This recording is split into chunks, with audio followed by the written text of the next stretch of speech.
안녕하세요. 톡톡 사연에 계신 여러분. 저는 나이가 어느새 지긋하게 들어가고 있는 여자랍니다. 저는 자연 경치 하나만은 끝내주는 아담한 마을에서 태어났어요. 지금도 눈을 감으면 그때의 바닷가 풍경, 오염 하나 없이 시원하게 굽이치던 파도의 색깔, 푸르른 산과 속이 뻥 뚫릴 것 같은 들판, 이런 것들이 선명하게 떠오릅니다.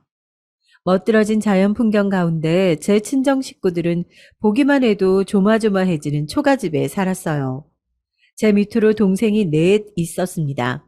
그리고 저는 장녀였어요. 사실은 원래 제 위로 오빠가 하나 있었거든요.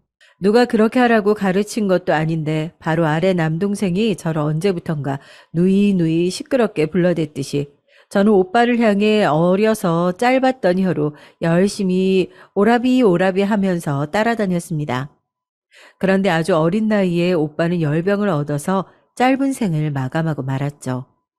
그날부로 6남매는 5남매가 되었습니다. 장남의 무게는 고스란히 장녀인 제가 떠안게 됐죠. 오빠가 허무하게 떠나버린 이후로 친정 부모님께서는 무척 깊은 상심에 빠져서 쉽사리 헤어나오지 못하셨고 5년 정도 지나서야 예전의 모습을 되찾으셨을 정도였습니다. 그런 동안 저는 책임감의 무게를 익히고 있었죠.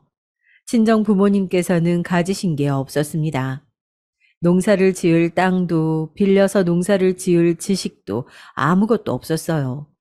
그나마 친정 아버지께서 어디 공장에서 발을 붙이고 계셨기에 식구들이 먹고 살았습니다. 제가 알기로는 원래 친정 아버지께서 바다 일을 하려고 하셨다고 들은 바 있었어요. 그것도 아무나 하는 게 아니었던가 봅니다. 여러 가지 사정이 있었겠으나 일단은 적성에 무척이나 안 맞으셨던 게 문제였을 거예요. 고기잡이 일을 영영 등지셨으니 집에서 먼 공장까지 다닐 수밖에 없었던 것이죠. 딸린 입들이 많으니 친정 아버지께서 쉬는 날 없이 일을 다니셔야 했으나 그래도 꾸준히 돈 나올 구석이 있었다는 점에서 그때까지만 해도 저희 친정 식구들이 그런대로 걱정 없이 잘 살았던 듯 싶습니다. 비록 가난해도 굶어 죽지는 않았고 서로를 보며 웃을 수 있던 화목한 가정이었어요. 친정 아버지의 형제로는 큰아버지 그리고 고모가 계셨습니다. 셋 중에 친정 아버지께서 막내였기에 큰아버지와는 나이 차이가 상당했어요. 그 시절에 자식이 꼴랑 3남매가 다였다고요? 그렇게 드문 경우일 리는 없었죠. 원래는 7남매였다고 합니다. 하지만 다 일찍 병을 얻어서 명을 달리했고 셋만 남았다는 거예요.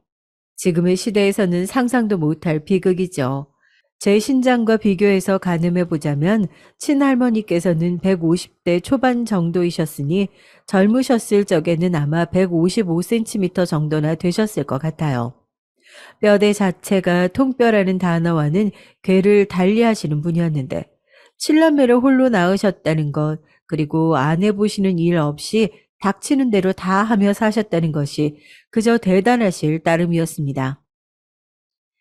옛날에 그 언제인가 부잣집 내외가 나한테 찾아와서는 곧 외국으로 떠날 계획이 있는데 혹시 내 자식들 중에 하나를 자기네들이 키우도록 내어줄 생각은 없느냐고 물어왔었지.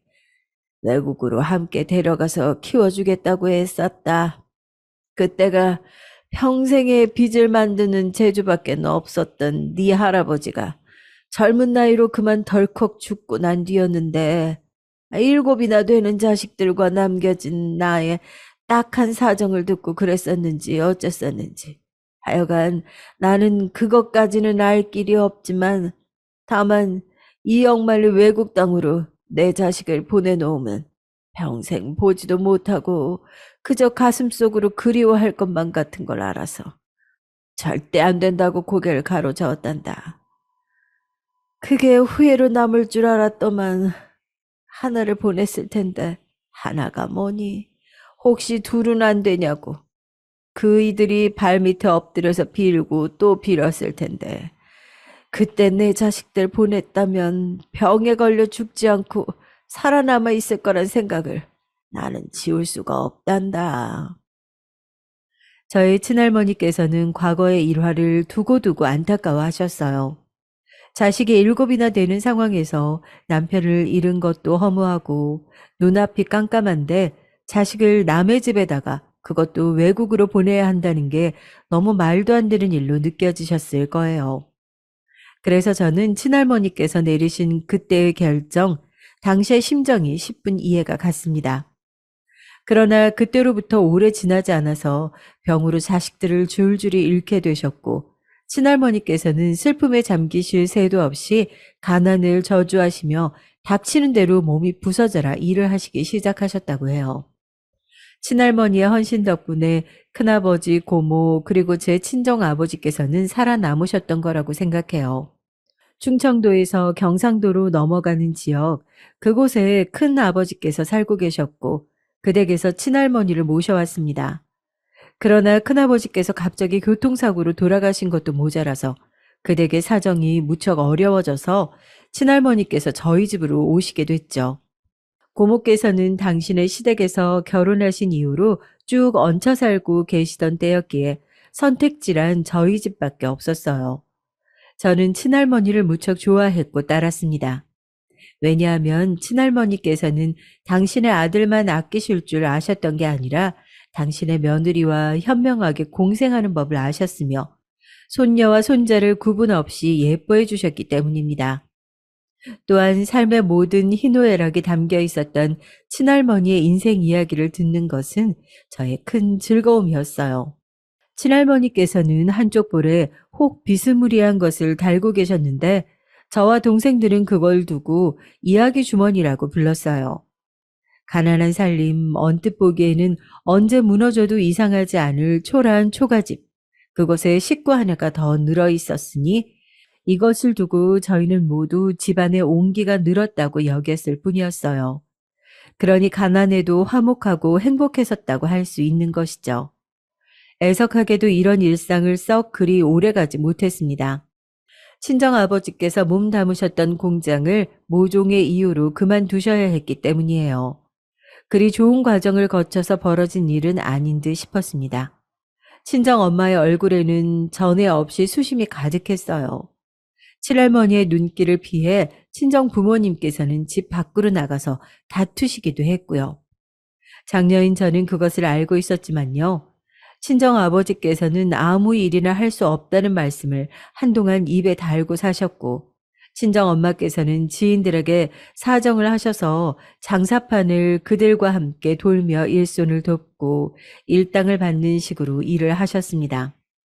친정 엄마께서 식구들을 먹여 살리기 위해 거의 하루 종일 밖에 계시자 자연스레 친할머니께서 모든 집안 살림을 맡게 되셨어요. 사실 친할머니께서 계셨기 때문에 친정 엄마께서 애초에 그런 결단을 내리시는 게 가능했던 듯 싶네요.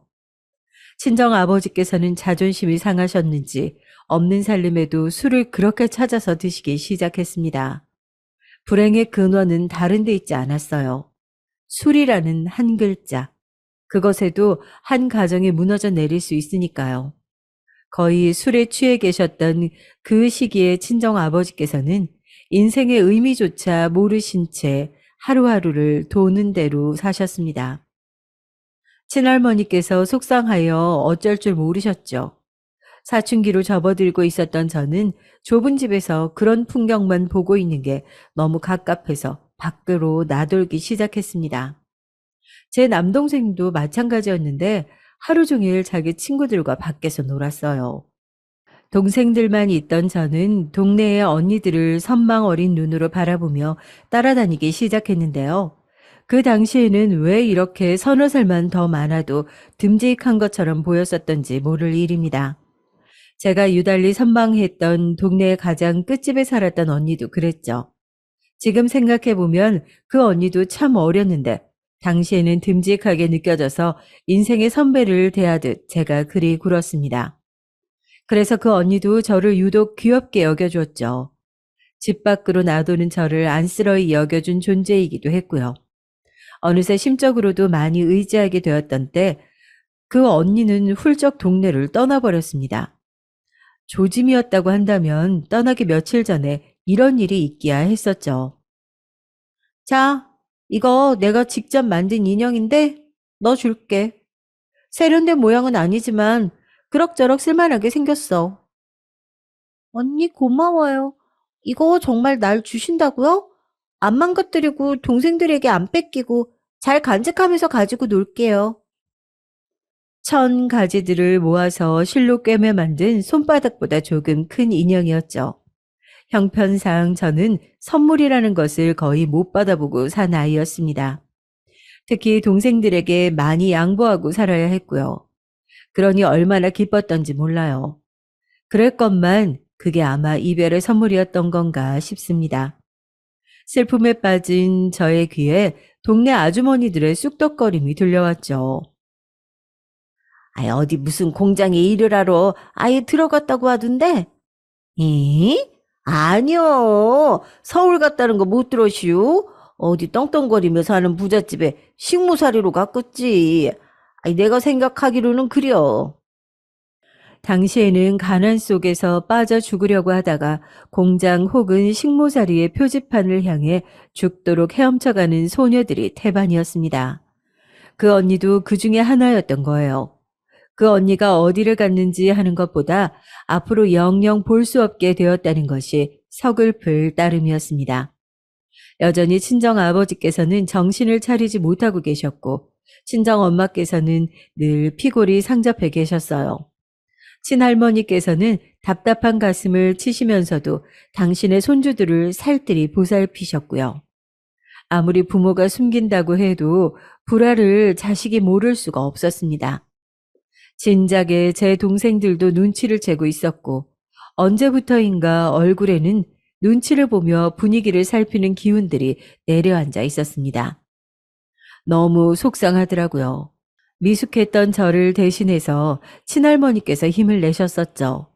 손주들을 위해서 이야기 주머니를 아낌없이 개방하고는 하셨습니다. 비록 당신의 성함 석자도 적는 것을 헷갈려 하시던 까막눈이셨지만 천생 이야기꾼이셨어요. 타고난 재치가 좋으셨고 영민하신 분이었습니다. 뻔한 이야기도 재미있게 풀어주셔서 어둡고 추운 밤을 동생들은 키득키득 웃으며 보낼 수 있었죠. 그런 친할머니께서 돌아가셨을 때 세상이 무너지는 듯 했습니다. 평생토록 고생을 해오셨으면서도 도무지 쉴 줄 모르셨던 친할머니께서는 당신의 며느리에게 늘 미안한 마음을 가지고 계셔서 매일 부지런히 움직이며 지내셨어요. 산과 들판을 가리지 않고 매일 다니셨을 정도이셨고 눈이 좋으셔서 먹을 것들을 곧잘 발견해 캐고는 하셨습니다. 그것으로 반찬을 하셨죠. 바닷가 역시도 친할머니의 앞마당이나 다름없었습니다. 그러셨던 분인데 갑자기 거동이 불편하다고 하시며 자리에 누우셨던 거예요. 하루아침에 말입니다. 그때까지만 해도 다들 심각하게 여기지 않았어요. 친할머니께서도 이틀 뒤면 혹은 사흘 뒤면 훌훌 털고 일어날 것이다 라고 하셨으니까요. 그러나 쓰러져 누우신 지 닷새 되었을까 하던 날의 밤이었습니다. 제가 곁에 꼭 붙어서 꾸벅꾸벅 졸고 있었는데 조심스러운 손길로 저를 깨우셨어요. 얘야, 네가 맨날 몰래 만지작거리는 거 그거 얼른 가져와 봐라. 네? 할머니 어떤 거요? 설마 제 인형이요? 그래, 그거 말이야. 가져와 봐. 그리고 불 좀 밝혀다오. 다들 곤히 잠들어서 불 하나 켠다고 해도 아무도 안 깨. 영문을 모르는 상태에서도 저는 동네 언니에게서 받았던 인형을 챙겨왔으며 친할머니와 가까이에서 초 하나를 밝혔습니다. 몰래 애지중지했던 제 인형을 친할머니께서는 어찌하셨던 건지 그것이 신기했네요. 그 어둑한 좁은 방구석, 동생들이 한데 뒤엉켜서 곤히 잠들었던 곳에서 친할머니께서는 실과 바늘로 야무진 솜씨를 발휘하셨습니다. 저보다도 눈이 좋으셨던 건가 봐요. 지금 그때를 회상해보면 어쩜 제 인형을 뚝딱 수선해 주셨던 건지 너무너무 신기합니다. 친할머니께서는 가위로 당신의 옷자락을 조금 잘라내어 인형을 튼튼하게 보수해 주셨어요. 그러고는 됐다고 하시며 빙그레 미소를 지으셨죠. 그게 전부였습니다. 아무 일도 없었다는 듯 다시 자리에 누우셨어요. 저는 온기가 깃든 인형을 품에 꼭 안고 기뻐하며 그 밤을 보냈습니다. 그게 바로 친할머니께서 저와 함께 보내신 마지막 밤이었어요. 점심때가 지나서 친할머니께서는 갑자기 숨을 거두셨습니다.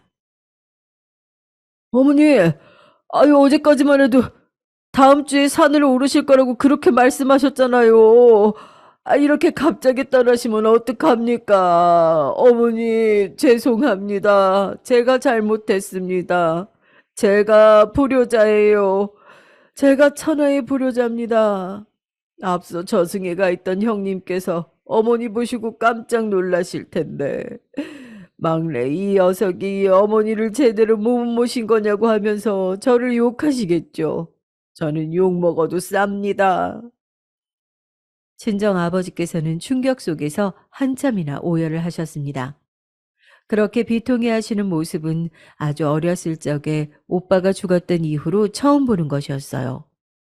영원히 술독에 빠져 정신을 못 차리실 것 같던 친정 아버지께서는 친할머니께서 갑자기 돌아가신 거에 크게 죄책감을 느끼셨고 술을 점차 멀리하기 시작하셨어요.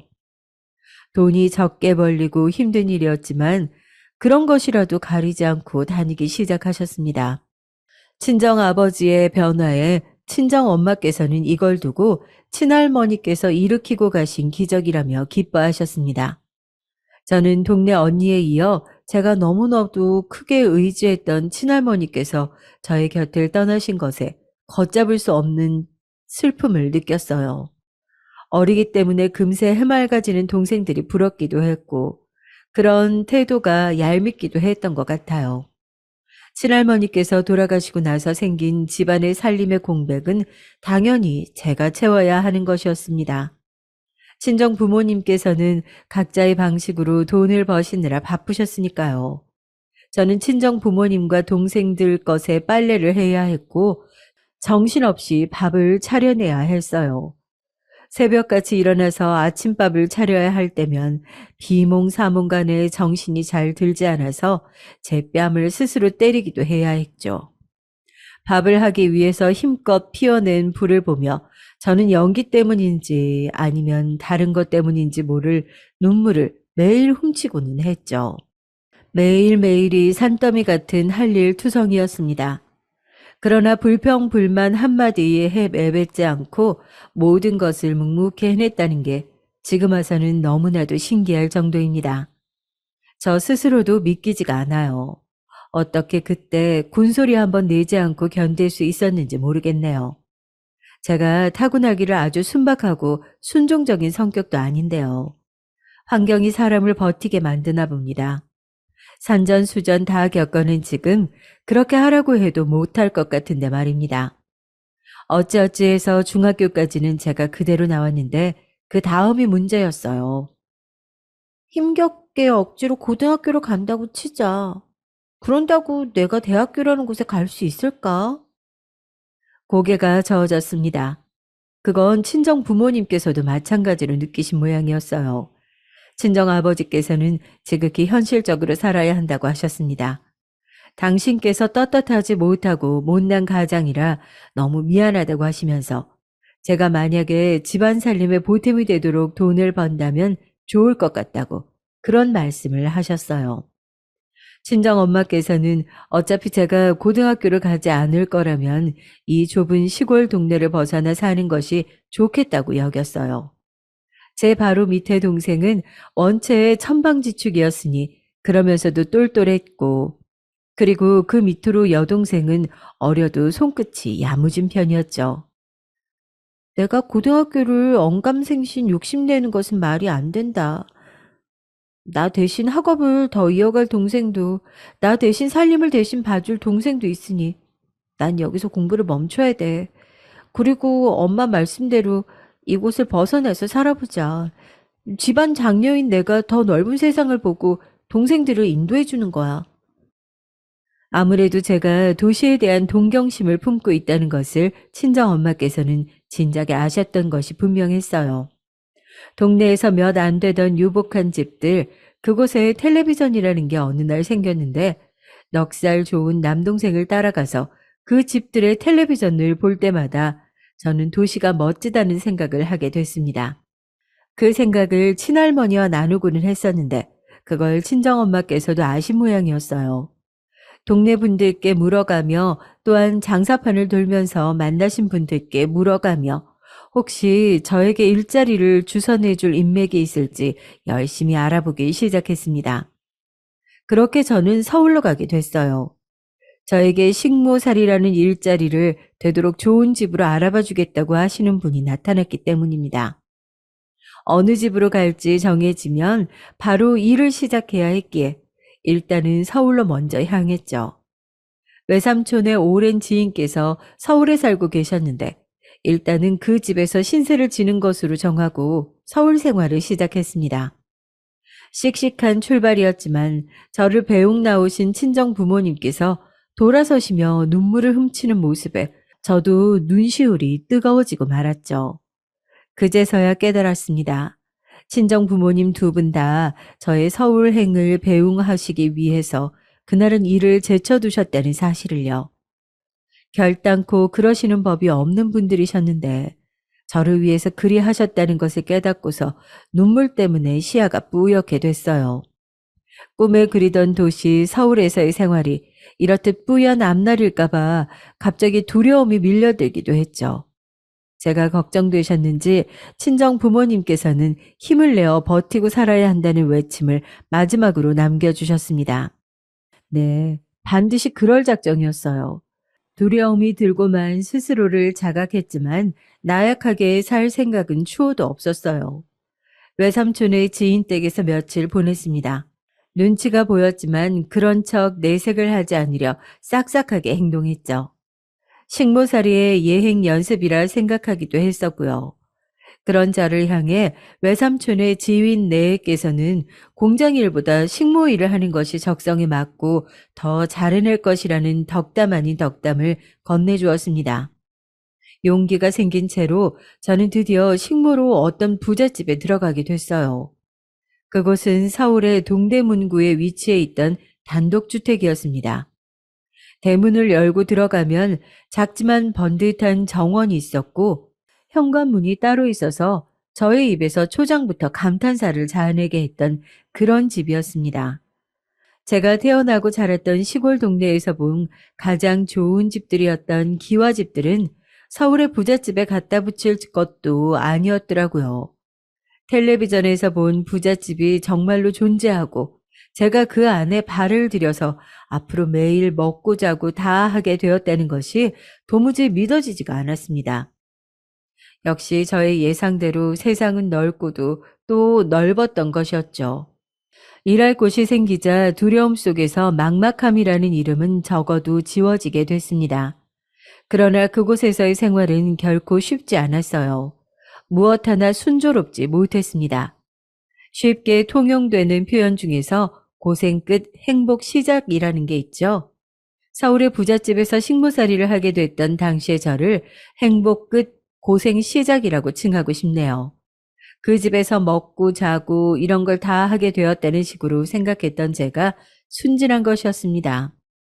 먹는 게 아니라 그 집 사람들 먹을 것을 끊임없이 만드는 것. 자는 게 아니라 그 집 사람들이 잘 동안에도 일을 하는 것.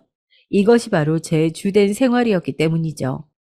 아무리 집안 살림을 호되게 해보고 겪어보았어도 하루아침에 남의 집 밥을 차리고 청소를 하면서 지내기란 쉽지 않은 것이었어요. 혼도 많이 났고 잔소리를 듣는 것은 당연히 예사였습니다. 그릇을 씻고 나서 왼쪽에만 가지런히 엎어놓으라고 여태껏 그랬으면서 그런 걸 잘 따랐을 뿐인데 왜 오른쪽을 비워놓고 일을 하냐는 건 너무 억울한 꾸중이잖아. 매번 이런 식으로 나는 혼이 나는구나. 맞는 소리도 반박을 하면 두 배로 혼나는 건 이미 깨달았으니까 입을 계속 다물 수밖에 없는 것이 제일 억울해. 제가 정말 잘못하고 부족한 것으로 혼이 났다면 억울하지 않았을 텐데요. 그들이 하라는 대로 잘 따라서 했을 뿐인데도 거센 꾸중을 듣고는 했습니다.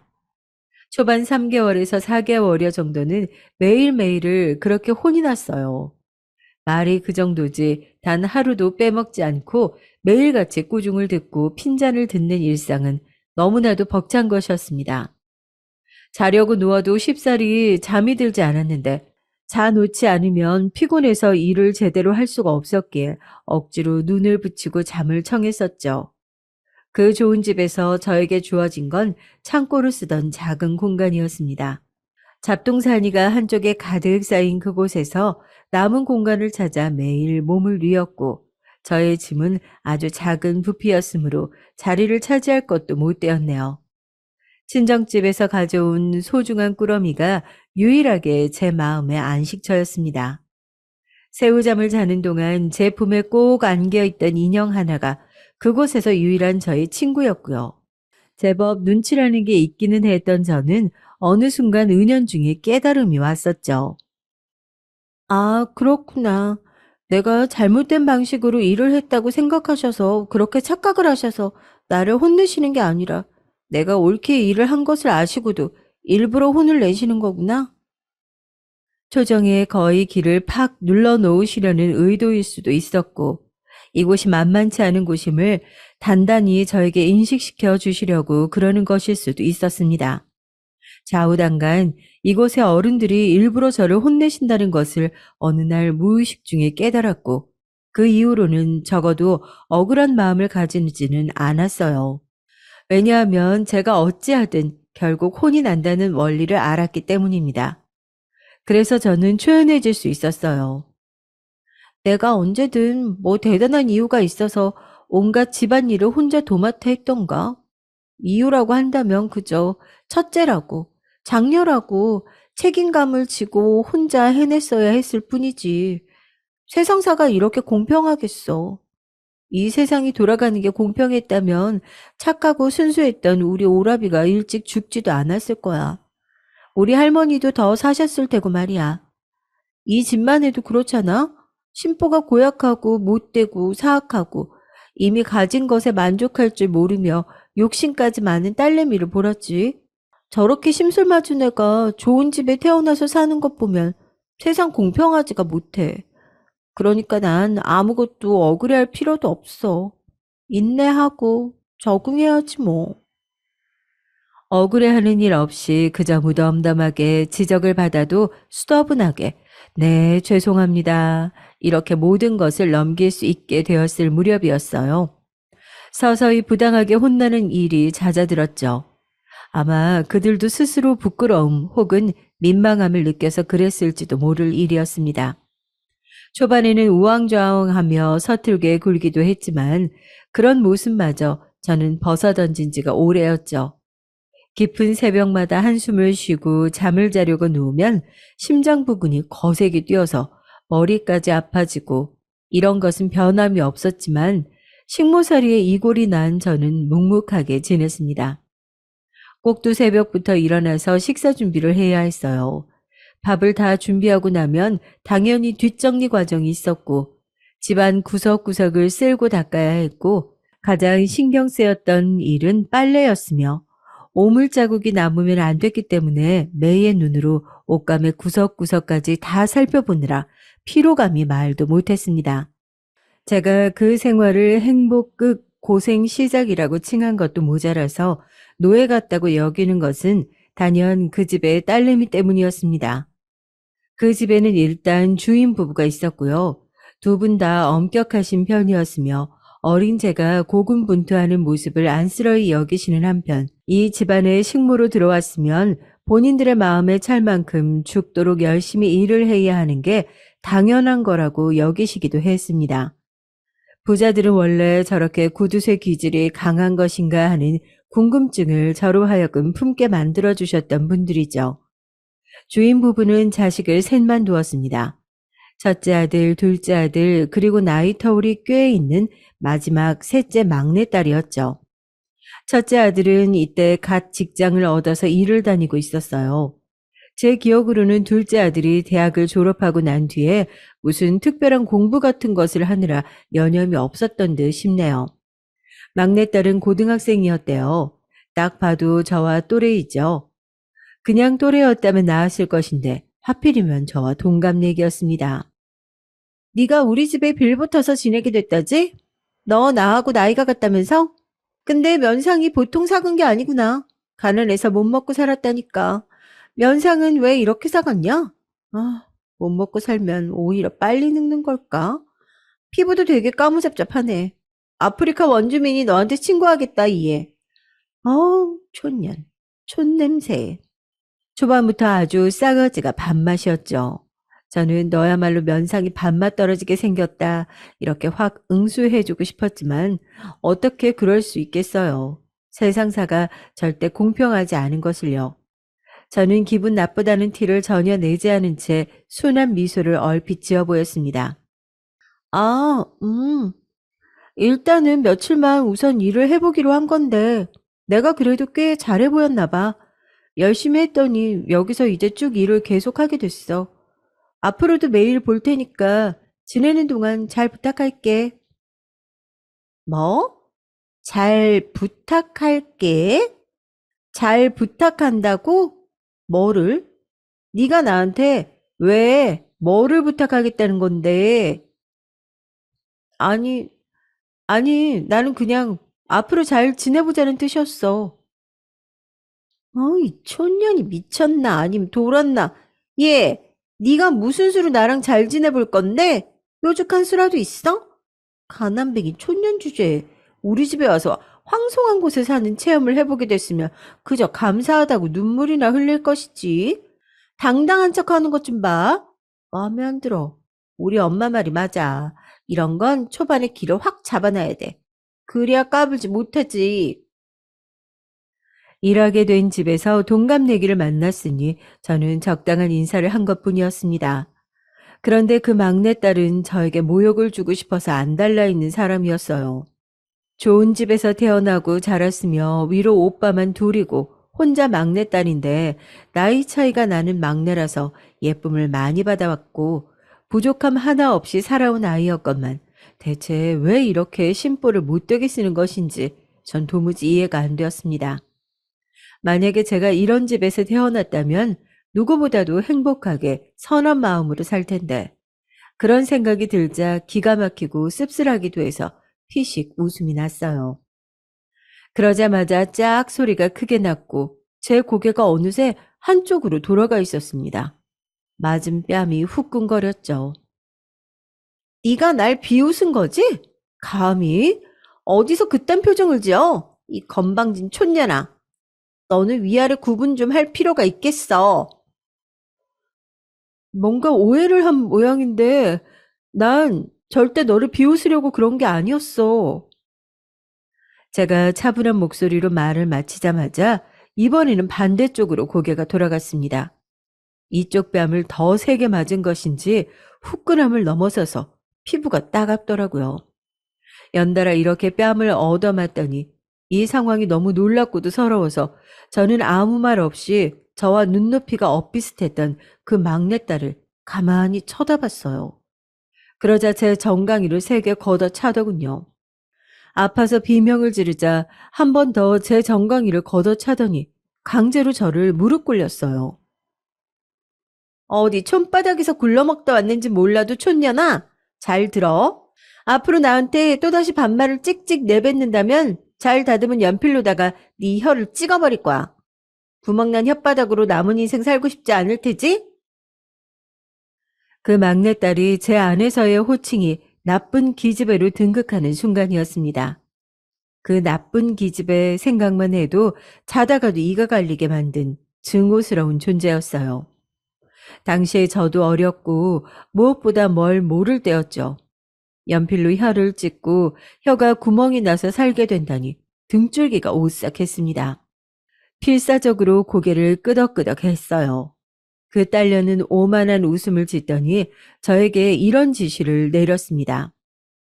앞으로 나를 아가씨라고 부르도록 해. 그게 맞는 거잖아? 나를 깍듯이 모시는지 어쩌는지 지켜볼 테니까 알아서 잘 하렴. 처 맞고 나서 배우는 거 익히는 건 짐승들이나 그러는 거잖아? 너는 짐승 아니지? 네, 아가씨. 저는 짐승 아니에요. 알아서 잘 할게요. 이해력은 나쁘지 않네. 그럼 네가 아가씨를 얼마나 충성심 있게 모실 준비가 됐는지 봐야겠어. 대야의 따뜻한 물 받아와. 뭐해? 안 뛰어가고. 생각할 겨를도 없이 뛰어가서 대야의 따뜻한 물을 받았죠.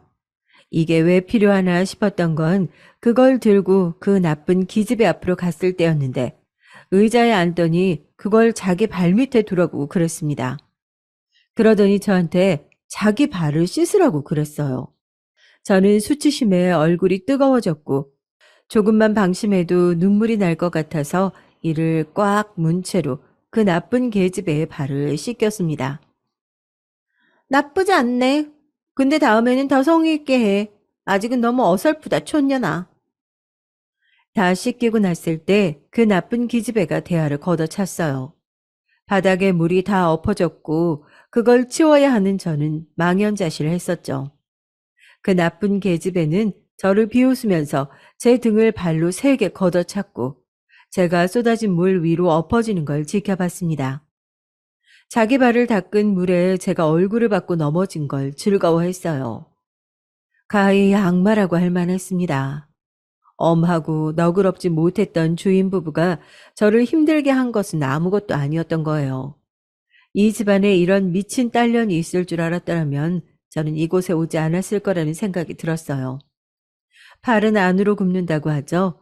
제가 괴롭힘을 당하는 것을 주인 부부, 그리고 이따금씩 그 집에 번갈아 와서 며칠씩 머물고 갔던 주인 부부의 양친들은 알았으면서도 누구 하나 도와주지 않았습니다.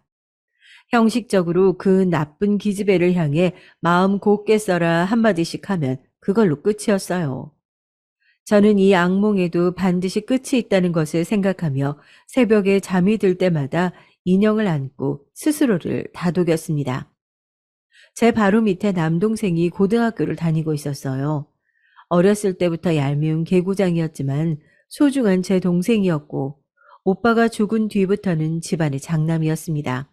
다행히 공부에 적성이 있었고 본인이 고등학생이 된 이후로 책임감으로 의자에 엉덩이를 붙이고 앉아 있다는 이야기를 들었죠.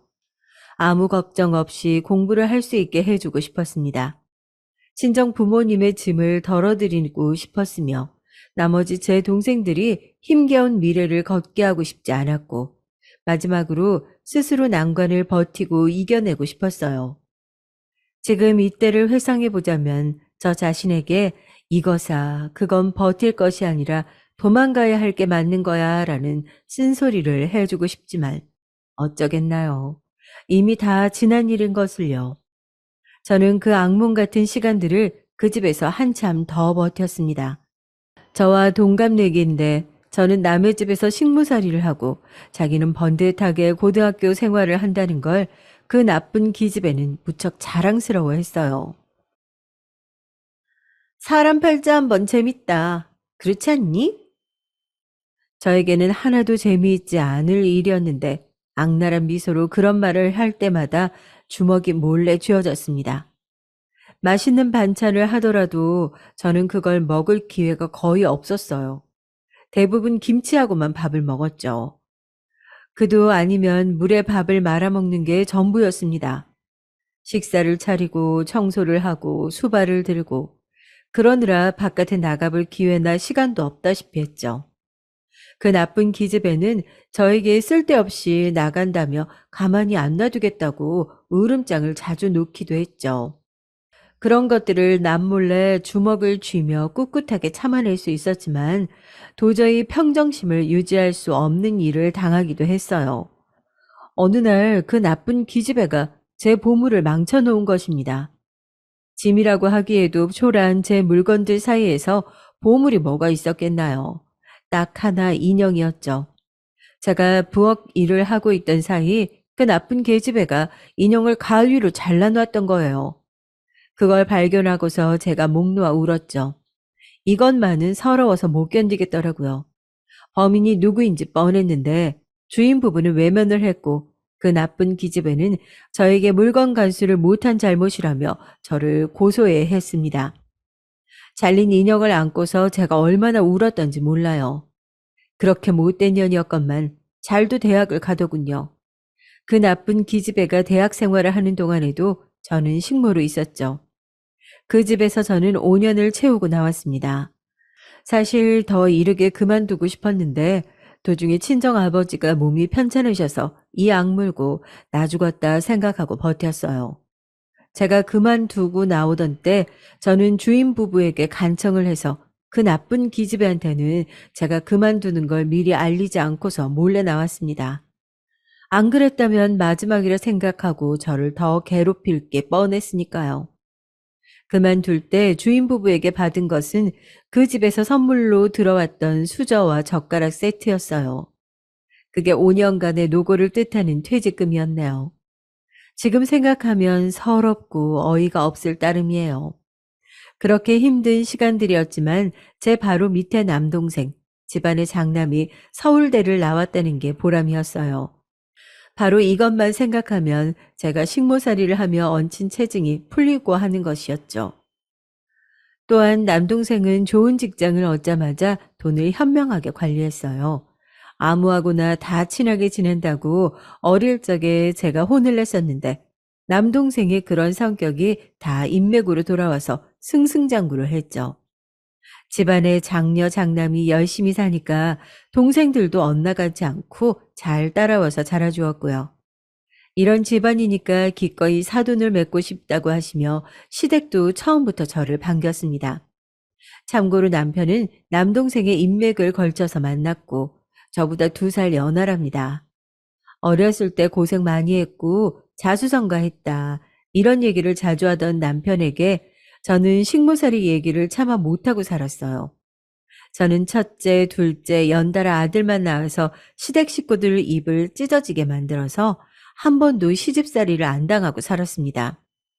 둘째를 낳고 5년 뒤에 막내딸을 낳았어요. 사랑만 주고 키웠지만 오만방자하게 되지 않도록 신경을 썼던 것은 그 정신 나간 나쁜 기집애가 생각나서 그랬죠. 아들 둘을 차례로 장가 보냈고 딸은 결혼 생각이 없다고 하길래 존중해 주었습니다. 친정 식구들도 아무도 말 얹지 않고 저희 딸을 존중해 주었어요. 그런데 그랬던 애가 어느 날 결혼을 하겠다고 그래서 온 집안 식구들이 다 놀랐죠. 2년 여를 만나다 헤어지다를 반복했던 남자친구와 기어이 결혼을 하겠다고 그러더군요. 솔직히 난 그 사람한테 확신이 없어서 결혼까지는 생각 못 했었는데 그 사람이 나를 워낙 아껴주고 위해주고 사랑해줘서 결국은 흔들리게 됐어. 나 아니면 죽겠다는 사람을 내가 인생에서 또 만날 수 있을까 싶더라고요. 저희 딸이 그 청년을 사랑하는 것보다 그 청년이 저희 딸을 사랑하는 게 훨씬 더 커 보였습니다. 저도 일전에 그 청년을 2번 본 적이 있었는데 그런 인상을 받은 바였죠. 신중한 딸이 결혼을 최종 결정했으니까 이 또한 존중하기로 했습니다. 이제 자식 셋을 결혼시키게 됐으니 제 기분이 묘해져서 그랬나 봐요. 제가 처음으로 가족들 앞에서 식모살이 얘기를 꺼냈죠. 그랬더니 다들 분을 금치 못했답니다. 사실 저는 밝힌 내용보다 더한 일도 겪었더랬죠. 그런데 참고 산 제가 미련하고 초라해서 감추게 되는 것 같았어요.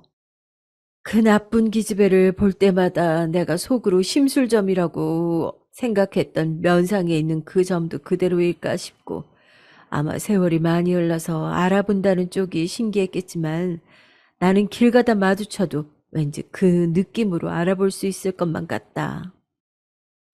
오랜만에 그 나쁜 기집애를 회상한 저는 긴 세월 동안 한 번도 안 마주친 걸로 봐서는 이 좁은 땅에 사람이 많이 살기는 진짜 많이 산다는 생각 정도만 했습니다. 그런데 이게 웬일이란 말입니까? 그때로부터 몇 주가 지나서 간단히 상견례 자리가 열렸을 때였어요. 저는 그 청년만 알았고 상대 집안은 잘 몰랐으니 만나서 서로에 대해 알기나 하자 싶어서 그런 마음으로 나갔죠. 어머나, 우리 사부인 너무 고우시고 기쁨이 넘치시네요, 어쩜. 그런데 상대의 모친이 다짜고짜 저한테 온갖 좋은 소리를 다 해주시더군요. 이미 저를 사부인이라고 칭하신 것은 물론이고 부친 되시는 분도 표정을 인자하고 좋게 꾸며내려고 애를 쓰시는 게 보였고요. 저와 남편이 편한 태도로 자리한 것과는 정반대였습니다. 그 청년이 저희 딸을 너무나도 깊이 사랑하고 처음에도 절절하게 구애를 해서 만났다 그러고 도중에 헤어지게 됐을 때도 그쪽에서 울며 불며 난리를 쳐서 저희 딸이 받아주었었고 이런 것들은 아마 그 양친께서도 잘 아시는 모양이었습니다. 어떻게든 결혼을 무사히 성사시키고 싶어서 안달이 난 기색이었죠. 좋은 게 좋은 거라는 생각으로 대충 장단을 맞춰드리고 있었는데 아까부터 자꾸 저의 신경을 건드리는 무언가가 있었어요. 저도 모르게 모친 쪽의 얼굴에서 점을 유심히 보게 되더라고요. 그러던 도중 어떤 말을 듣고서 제 머릿속에 전구가 파밭하고 켜졌는데요. 그건 바로 그 모친이 저희 딸을 보면서 나도 오빠만 둘이 있는 막내딸이라 귀하게 자랐다고 즐거운 목소리를 낸 것이었습니다. 저희 딸을 향해 사이좋은 시어머니와 며느리가 되어보자면서 넉살 좋게 말을 늘어놓는 그분을 보며 저도 모르게 이렇게 입을 열고 말았죠. 잠깐, 그쪽 설마 최예진 그 나쁜 기집애? 순식간에 정막이 감돌았죠. 저는 무의식적으로 그렇게 입을 열고 만 것이었지만 그와 동시에 확신 또한 들고 있었죠. 제 딸의 예비 시어머니자 제 예비 사돈. 그 사람이 바로 그 옛날 제가 식모살이를 하던 시절에 저를 죽도록 괴롭혀댔던 천하의 나쁜 기집애였던 겁니다. 네? 아이, 사부인, 제 이름을 어떻게 하시고, 아이, 제가 이름을 말씀드렸던 건가, 안 드렸던 건가, 가물가물한데, 그보다 저한테 뭐라고 하신 건지 들었잖아요. 나쁜 기집애. 아직도 내가 누군지 모르겠어요? 아유, 어머나 사부인. 제가 사부인처럼 우아하고 기품 넘치는 분을 알았다면, 진작에 아는 척을 했겠죠. 도통 저를 어떻게 아신다는 건지 전 영문을 모르겠네요. 그래요? 그러면 혹시 이렇게 불러줘야 그 쓸모없는 기억력이 힘을 낼까요? 아가씨? 그 순간이었습니다. 제 입에서 아가씨라는 석자가 나오자마자 그 모친, 아니 그 나쁜 기집애의 얼굴에 경악이 가득 차오르더군요. 제가 누구인지 단박에 알아챘어요. 설마 세상에, 이건 말도 안 돼. 말이 안 되기는 대체 뭐가 말이 안 된다는 거예요? 나와 이런 젤에서 다시 재회하는 게 된 것? 아니면 세월이 흘러서 너보다 내가 훨씬 더 잘 먹고 잘 살고 있다는 것? 어느 쪽이든 성질 더러운 부잣집 아가씨였던 그 양반께서 감당하기는 힘든 상황인 것 같네요. 아니, 저기, 잠깐만요. 진정하고 제 말 좀 들어보세요. 그거는 너무 옛날 일이었고, 저는 기억도 잘 안 나는 이야기이기 때문에, 그걸 가지고 걸고 넘어지시면, 제가 무척이나 난감합니다. 그 나쁜 기집애는 안색이 창백하게 질린 채로 자리에서 일어났는데 몸이 덜덜 떨리고 있었습니다. 그러면서 자기 아들의 눈치를 살피더라고요. 저희 딸을 열렬하게 사랑해온 그 청년의 얼굴에 당혹스러움이 가득했어요. 저는 피식 웃으며 따라서 자리에서 일어나 준 뒤 놀란 얼굴들을 한 제 남편과 자식들을 향해 말해줬습니다. 바로 이 인간이야. 내가 식모살이라는 힘든 일을 하면서 아등바등 살고 있을 때 불난 집에 기름 끼얹어 주던 나쁜 기집애, 천하의 못된 년, 지옥에서 악마가 친구하자고 먼저 악수를 청할 악당. 제 말이 끝나자마자 딸이 자리에서 벌떡 일어나더니 물컵을 들어서 당장 그 나쁜 기집애에게 끼얹었습니다. 그리고 제가 놀랄 새도 없이 나쁜 기집애와 그 아들을 번갈아 쳐다보며 이렇게 외치더군요. 우리 엄마를 죽도록 괴롭혔던 그 악랄한 사람이 바로 당신이었어요? 집안이 옛날에는 잘 살았다가 점차 가세가 기울어서 자는 시간까지 아껴가며 열심히 노력하고 살았다는 이야기를 들었을 때는 굉장히 마음이 짠했는데 이제 보니까 그럴 필요가 없었네. 신부가 그렇게 못돼 처먹었으니까 가세가 기울 수밖에 없었겠지. 인과응보였어. 이런 집안의 아들하고 내가 결혼할 것 같아? 그러자 그 청년이 절망으로 얼굴을 감싸주며 벌떡 일어났고 자기 모친을 향해 이게 다 무슨 일이냐며 맹렬하게 따져댔습니다. 저는 제 딸이 망설임 없이 속 시원하게 굴어진 것이 놀랍기도 했고 감동이기도 했어요. 나쁜 기집애는 양쪽에서 자기 식구들이 난리를 치는 와중에 멍한 표정으로 얼굴에서 뚝뚝 흘러내리는 물을 지켜보다가 이내 걸음을 옮겨서 제 쪽으로 왔어요. 그리고는 입술을 꽉 깨물고는 무릎을 꿇더군요. 미, 미안해. 그때는 내가 잘못했어. 뭐라고? 말이 너무 짧아서 내 귀에 안 들리는데. 죄송하다고. 그렇게 말씀드리고 싶습니다. 옛날에는 제가 철이 없어서 너무 없었어요. 부디 너그러이 한 번만 용서해 주시고 아이들끼리 결혼만 잘할 수 있도록 해주시면. 이상한 소리를 다 하네. 애들끼리 결혼? 이 판국에 무슨 결혼이라는 거야. 당연히 파혼이지. 우리 딸 하는 말 못 들었어? 어떻게 너같이 근본 자체가 글러먹은 것과 사돈을 맺으라는 거야? 그런 집안에 우리 딸 어떻게 시집 보내라는 건데. 말도 안 되는 소리 하지 마. 그리고 사과 또한 안 받을게. 겨우 지금 내 기분이 편해졌으면 싶어서 너의 그 허접한 사과를 받아주기에는 5년 내내 고통받았던 과거의 내가 너무나도 불쌍하거든. 과거의 나를 위해서라도 너를 용서할 수가 없어. 다시 만나게 돼서 전혀 안 반가웠고 다시는 보지 말자. 제가 차갑게 말하며 가방을 챙겼을 때 이미 남편은 경멸의 눈길을 상대측에 천천히 날리면서 나갈 준비를 마친 채였어요. 저희 딸은 자기를 붙잡으려고 눈물을 흘리고 있는 그 청년을 매몰차게 뿌리치며 2번 다시는 연락하지 말라고 그랬습니다. 그 청년이 오열하는 소리에 나쁜 기집애가 정신을 놓고 현실을 부정하는 혼잣말을 뒤로 한 채 저희 식구는 그곳을 빠져나왔죠. 저희 딸은 파혼에 미련 한 톨조차 없다고 했어요. 남편, 아들들, 며느리들 모두 어떻게 이런 인연이 다 있냐고 하면서 고개들을 저었죠. 제가 한 방 먹여줄 수도 있었기에 다행이라고 모두 그렇게 여겨주었습니다. 상견례 자리에서만 그렇게 갚아주고 끝난 것이 아니었어요. 그 청년이 안타깝게도 저희 딸을 무척이나 사랑한 모양이었습니다. 결혼이 깨지자 자기 모친을 죽도록 원망하면서 아예 의절을 했다는 후문을 들었죠. 그 이전에 극단적 선택도 하려고 한 모양이었고요. 나는 우리 아들만 잘 되면 되는데 아들 하나 바라보고 사는 나한테 대체 이 세상이 왜 이렇게 구는 거야? 그 나쁜 기집애는 이 세상이 불공평하다고 여기면서 분노하고 슬퍼했던 모양입니다. 몇 번이고 저를 따로 찾아와서 사과를 하려고 들었는데 제가 절대 안 만나주었습니다. 이건 나중에 안 사실인데 그러고 나서 이듬해 그 나쁜 기집애는 이혼도 한 모양이었어요.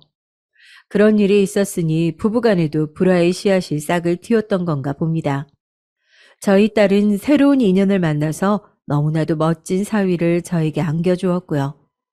지금까지 알콩달콩 잘 살고 있답니다. 안녕하세요. 저는 서울에서 유치원 선생님으로 일하고 있는 40대 여자입니다. 유치원하고 집하고 거리가 꽤 멀어서 왕복 2시간이 넘게 걸리는데 지루할 때마다 지하철에서 사연을 들으며 즐겁게 다니고 있어요. 매번 듣기만 하다가 이번엔 저도 제보하고 싶어서 용기 내어 제보하게 됐습니다. 다들 시댁에 관한 얘기를 많이 제보하셔서 저도 시어머니와 있었던 일을 제보하려고 해요. 저는 지금 서울에서 거주하고 일도 하고 있지만 사실 지방에서 태어나서 시골에서 자랐었는데 완전 아무도 모르는 시골은 아니었고 다들 들으시면 그래도 아는 분들은 아는 곳에서 태어났습니다. 제가 서울에 올라와서 시골에 왔다고 하면 다들 저를 가난하게 자랐다고 생각하시던데 그런 편견과 달리 저는 꽤 유복하게 자랐어요. 왜냐하면 우리 집은 대대로 과수원을 했는데 과수원이 크고 우리 조부모님과 부모님이 열심히 과일을 키우셔서 매번 과일철이 될 때마다 연락 오는 단골도 많고 상품 질이 좋아서 오히려 저는 상당히 여유 있는 환경에서 자랐어요. 과수원이 시골에 있으니까 거주 지역이 시골이긴 했지만 전 학교 다닐 때 전교에서 부잣집으로 유명한 학생이었습니다. 그렇지만 우리 부모님도 그렇고 저도 성격상 제가 부자라고 여유롭다고 자랑하는 성격이 절대 아니고 오히려 뭔가 여유 있다고 말하는 게 어색하고 부끄러워서 남들한테 자랑하며 살았던 적은 없었어요. 저는 대학은 서울에서 나왔는데 그때도 등록금이나 입학금, 그리고 제가 시골이 본가니까 서울에서 살 때 자취를 했었는데 그 자취 비용까지 다 부모님이 여유롭게 내주셨죠. 그런데 제 고향이 시골이라는 이유로 사람들은 그 돈이 어디서 나왔냐고 무리하게 물어보는 경우도 꽤 있었고, 심지어 저보고 제 고향에 햄버거집이 있냐고 물어보는 사람도 있었답니다. 물론 어느 시골엔 햄버거집이 없을 수도 있고, 지금도 많이 현대화가 진행되었다고 해도 여전히 편의시설에 부족한 곳들이 아직 많아요. 하지만 제가 태어나고 자랐던 시골은 그 정도는 아니었고, 말하자면 다들 아, 거기 사과로 유명한 곳이잖아 하고 아는 지역이라 어느 정도 발달이 된 지역이었는데 그런 소리를 들을 때마다 속상했답니다.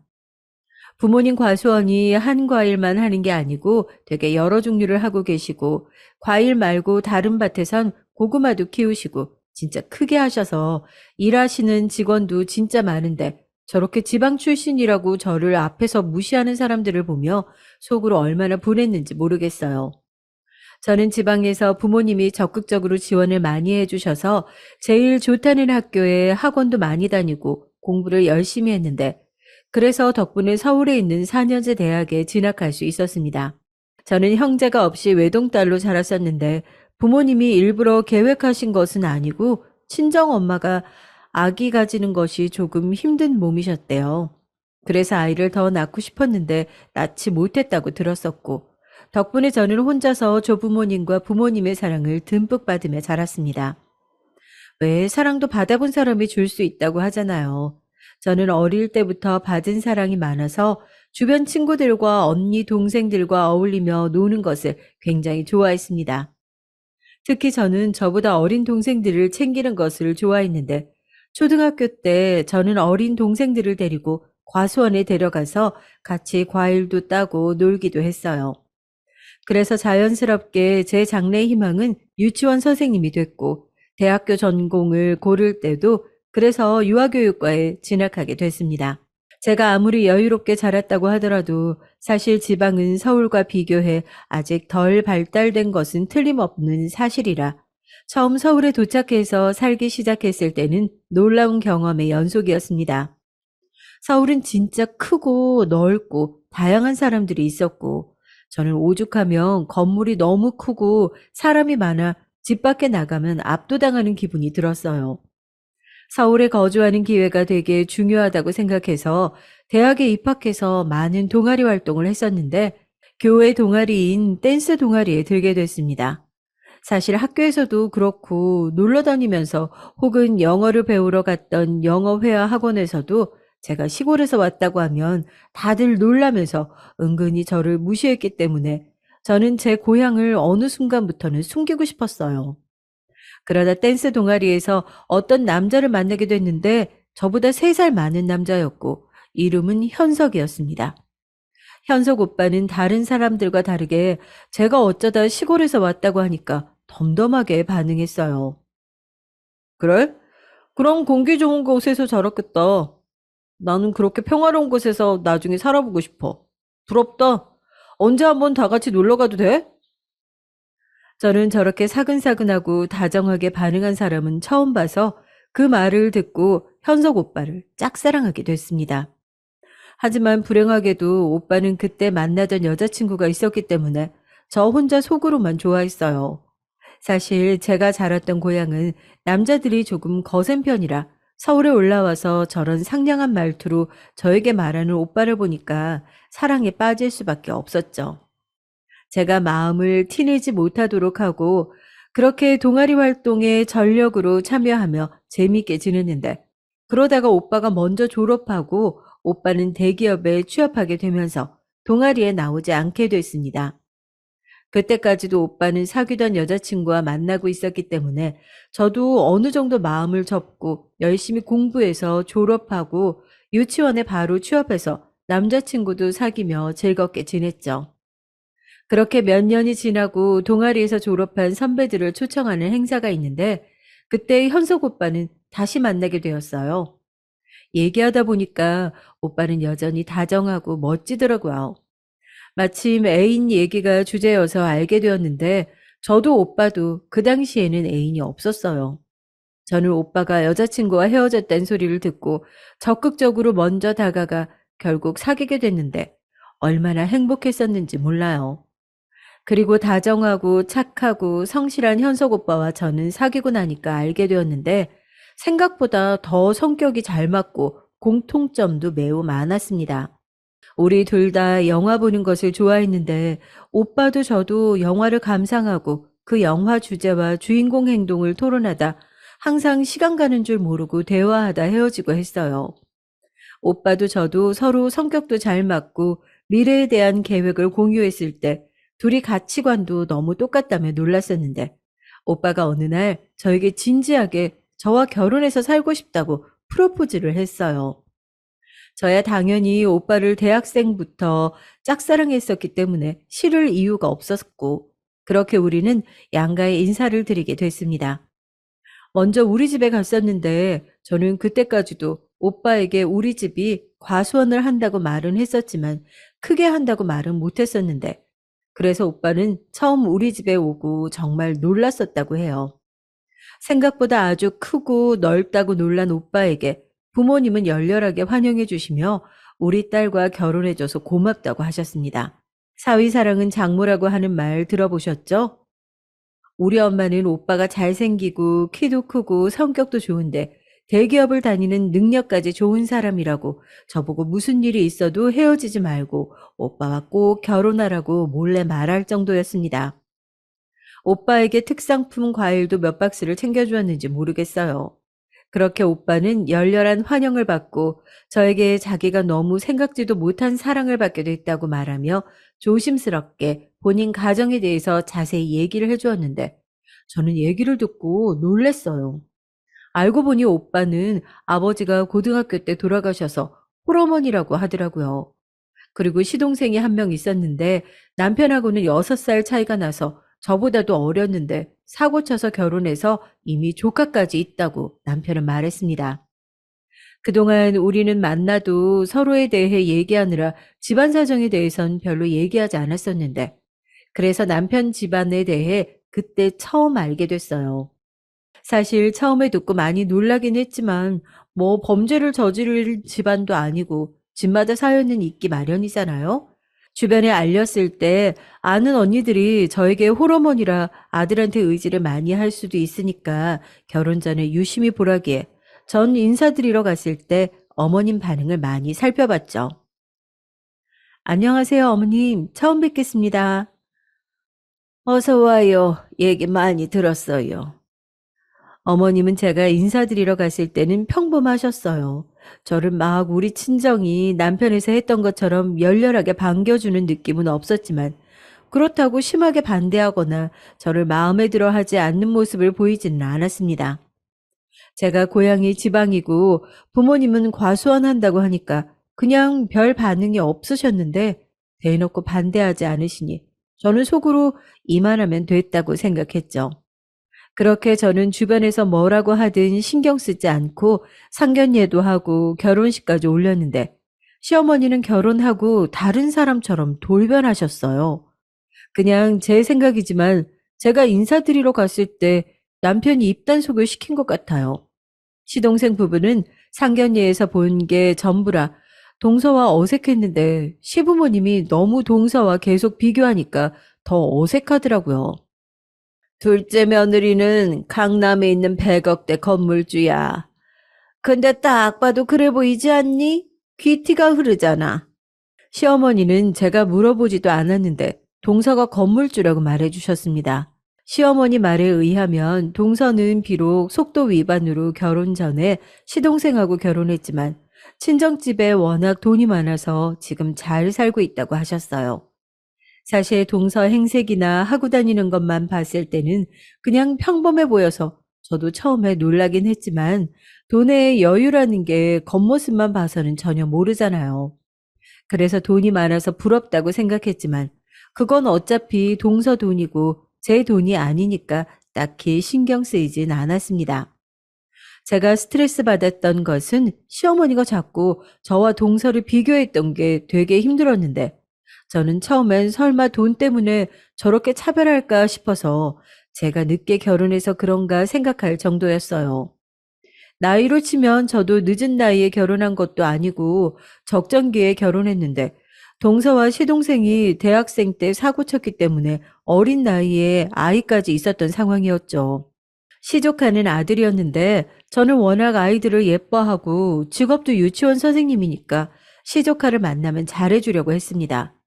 그런데 시조카가 성격이 진짜 유별나고 제가 옆에서 지켜본 결과 시동생도 그렇고 동서도 그렇고 아이가 버릇없는 행동을 해도 뭐라고 하지 않고 방목하는 편이었어요. 그래서 아이가 자기 맘대로 시댁 집안을 뛰어다녀도 누구 하나 말리지도 않더라고요. 그래도 저는 남의 아이한테 나서서 행동 교정을 하거나 그런 것은 또 예의 없고 선을 넘는 일이라고 생각해서 최대한 모른 척 했습니다. 그렇다고 시동생이나 동서가 밉상인 편은 절대 아니었는데 동서는 성격이 조금 특이해서 처음에 적응하기 힘들긴 했어요. 저를 미워하거나 텃세 부리는 성격은 아니었지만 말이 많아서 동서와 대화하고 나면 기가 빨려서 같이 있기 힘든 사람이었습니다. 저는 처음에 저와 자꾸 비교하는 시어머니, 그리고 특이한 성격의 동서, 예의 없는 시조카 등에 적응하기 힘들고 결혼을 잘못했나 생각이 들어 초반에는 힘들어했어요. 그런데 친구들이 그래도 남편이 다정하고 저밖에 모르니까 최대한 무시하고 살라고 말을 해서 꾹 참았습니다. 제가 워낙 그리고 무던하고 감정 표현이 큰 편은 아니라 초반에 이상하다고 생각했던 것도 넘겼어요. 그런데 아무리 무던한 저도 화가 나는 사건이 몇 개가 있었는데 그건 바로 제가 임신하고 있을 때 일어나게 됐습니다. 저는 외동으로 자라서 부모님과 조부모님의 관심을 다 받고 사랑도 독차지하며 살았기 때문에 우리 집안은 남아선호 사상이 심하지 않았어요. 여러분들은 어떠셨나요? 이건 집안마다 분위기가 다르지만 사실 한국에서 남아선호 사상은 너무 뿌리 깊게 존재하잖아요. 우리 시어머니도 예외는 아니었습니다. 시조카가 성별이 아들이었기 때문에 안 그래도 동서와 저를 비교하는 시어머니는 정도가 더 심해졌죠. 저는 임신했을 때 입덧이 너무 심했는데 그나마 우리 부모님이 키우신 과일을 입덧 없이 먹을 수 있었어요. 아이를 가진 후로는 유치원을 쉬었기 때문에 부모님이 계신 고향으로 내려가고 싶었는데 현실적으로 병원을 주기적으로 가야 해서 쉽지 않았습니다. 그래서 엄마가 택배로 보내주시면 그걸 겨우 먹으면서 버티고 있었는데 저는 특히 고기 냄새만 맡아도 속에서 올라와서 남편을 한동안 집에서 고기를 먹지 못했어요. 안 그래도 고기를 좋아해서 고기 반찬이 끊이지 않던 우리 집에서 아예 고기가 없어지니까 남편이 미안한 마음이 들더라고요. 그래서 시댁에 갔을 때 저는 괜찮으니까 고기 드시고 오시라고 저는 집에 남아있겠다고 했더니 시어머니가 자기 집을 무시한다고 화를 내시는 거예요. 엄마, 왜 그래요? 입덧이 너무 심해서 빼놓고 가는 것도 오히려 안쓰러운데. 그래서 지금 나보고 며느리 눈치 보고 음식 메뉴를 바꾸라는 거야? 둘째 며느리는 안 그랬어. 남편이 제 편을 드니까 시어머니는 기분이 심하게 안 좋았는지 저한테 그럴 거면 왜 따라왔냐고 했어요. 분명 제가 몸이 안 좋다고 했더니 그래도 오는 게 도리라고 해서 왔더니 저런 소리를 하는 거 있죠. 신혼 때부터 저를 비교해서 서러웠지만 그래도 남편이 중간에서 저를 많이 챙겨줘서 버텼는데 임신했는데도 저한테 저러니까 너무 속상하더라고요. 그리고 저는 맹세코 제 눈치를 보라고 한 적도 없었습니다. 저는 애초에 남한테 그런 소리를 할 성격 자체가 되지 않아요. 그리고 왜 동서와 저를 그렇게 비교하는 건지 저는 진심으로 속상했어요. 시어머니의 비교는 신혼 때부터 그랬었지만 정말 하다 하다 옷 입는 스타일도 비교했죠. 저는 편한 옷차림을 좋아해서 시댁에 갈 때 청바지를 입고 가곤 했는데 동서는 매일 원피스나 치마를 입었어요. 그걸 보고 시어머니는 동서 보고 여유 있는 집은 다르다고 청바지 안 입어서 좋다고 하셨는데 그렇다고 제가 시어머니 보라고 원피스를 입고 시댁에 갈 수는 없지 않나요?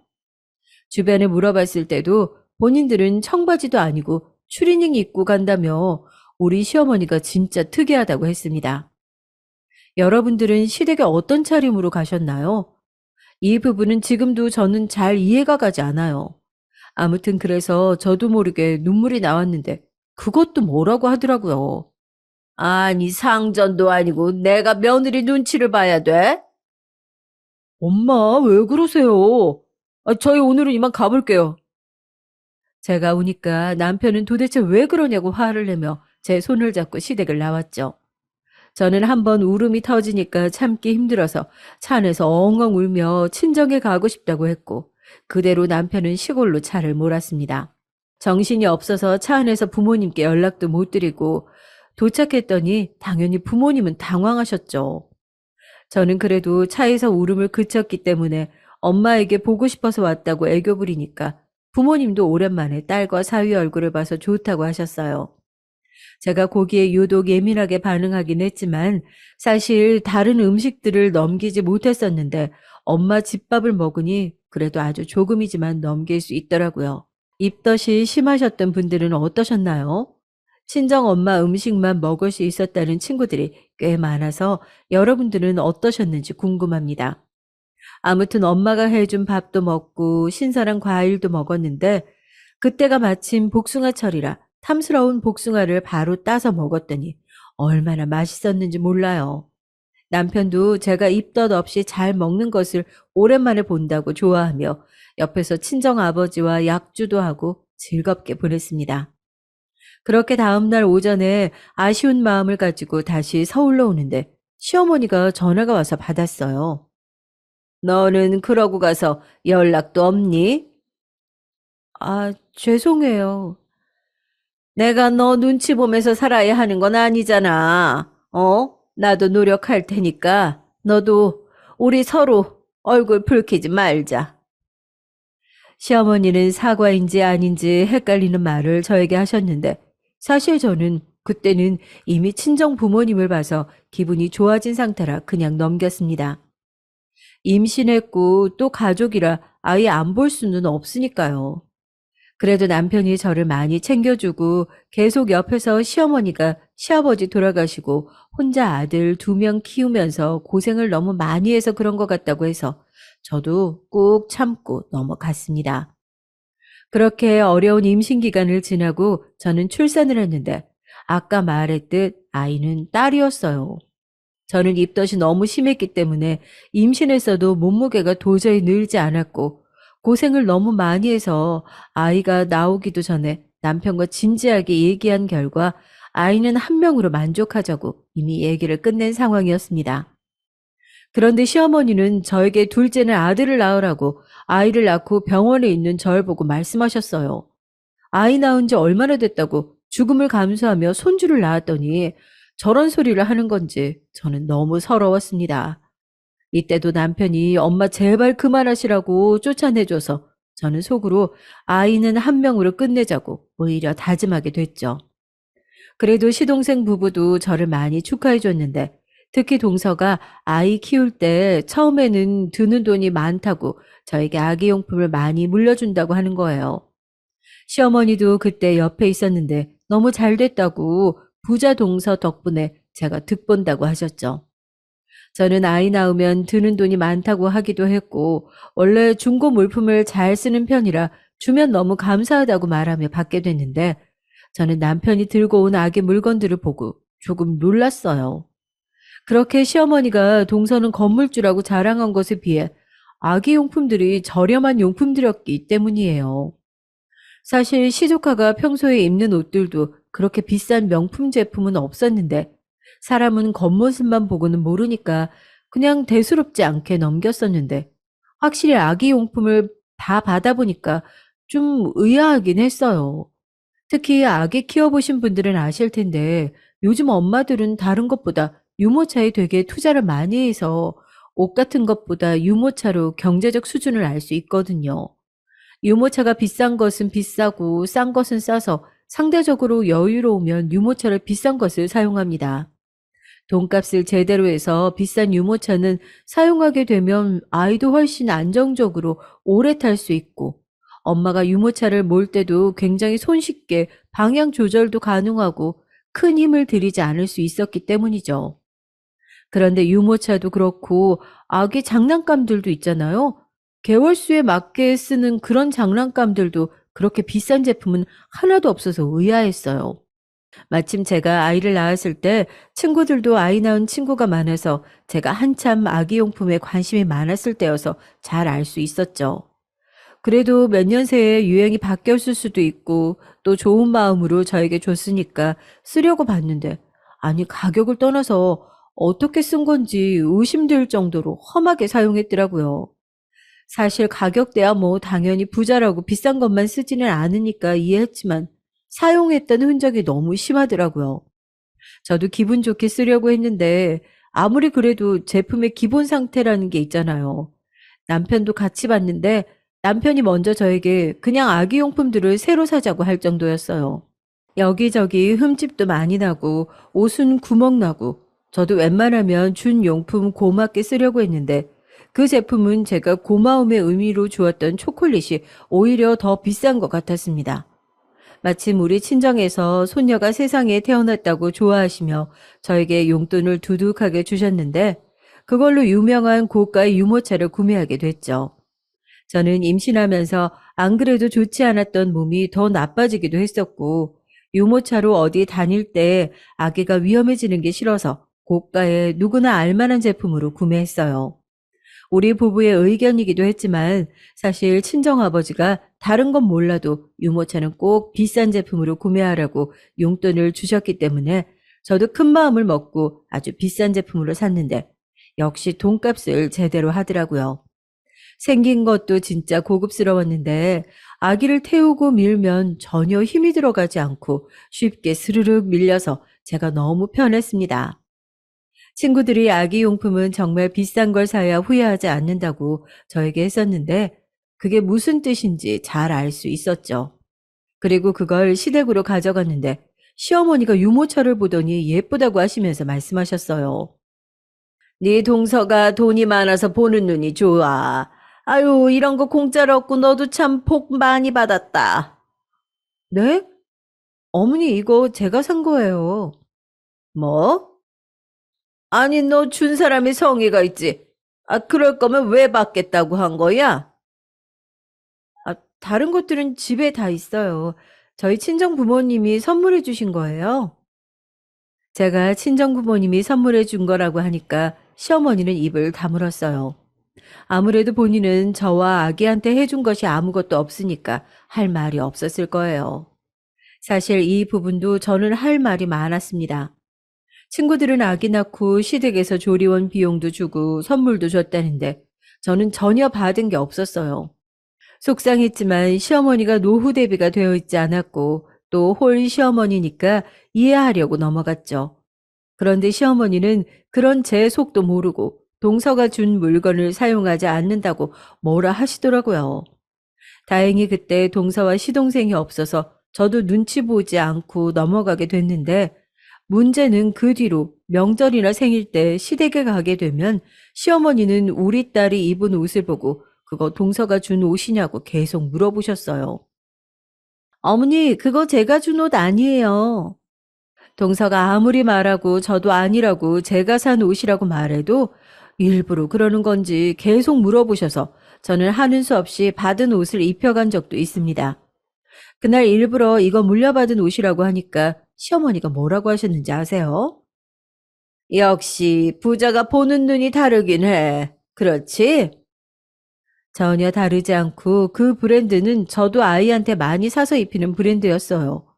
제가 거지도 아니고 심지어 남편이 돈도 잘 버는 대기업 직장인인데 왜 저러는지 모르겠더라고요. 아마 동서 눈치 보느라 그런 것 같은데 가만 보면 시어머니도 되게 웃겼던 게 동서가 건물주라고 해도 우리에게 직접적으로 이득 보는 게 없었거든요. 시어머니도 누가 보면 뭐 한강이 보이는 아파트를 받은 줄 알 텐데 전혀 그런 게 없었습니다. 그래서 저는 짜증이 나기도 했지만 사실 웃기기도 했어요. 아무것도 받은 게 없고 시어머니는 혼자 지나가는 말로 일부러 우리가 다 모이면 나중에 제주도에 가서 살고 싶다고 하셨어요. 그런데 제가 알기로 시어머니는 노후 대비가 되어 있지 않았거든요. 아마 시어머니는 동서가 제주도 바다가 보이는 집을 마련해 줄 거라 굳게 믿고 있었던 것 같아요. 그게 아닌 이상 다 모였을 때 항상 동서에게만 칭찬할 리가 없지 않을까요? 심지어 시어머니는 조카와 제 딸아이가 몇 년은 차이 나는데 우리 딸을 보고 왜 이렇게 늦게 걷고 말하냐고 하셨어요. 아이는 당연히 발달 과정이 있는데 우리 딸은 심지어 발달이 매우 빠른 편이었거든요. 그런데 왜 시조카와 비교해서 딸아이가 늦게 말하고 걷냐고 하셔서 저는 너무 당황했습니다. 그리고 제가 직업이 유치원 선생님이어서 애들에 관해선 제가 제일 전문가라고 생각했는데 시어머니는 항상 저를 보면 육아에 대해 훈수를 두셨어요. 또 저는 아이를 출산하고 몸이 회복이 더딘 편이어서 바로 유치원에 복귀하지 않고 조금 더 쉬게 됐는데 남편이 저에게 먼저 그렇게 제안했었어요.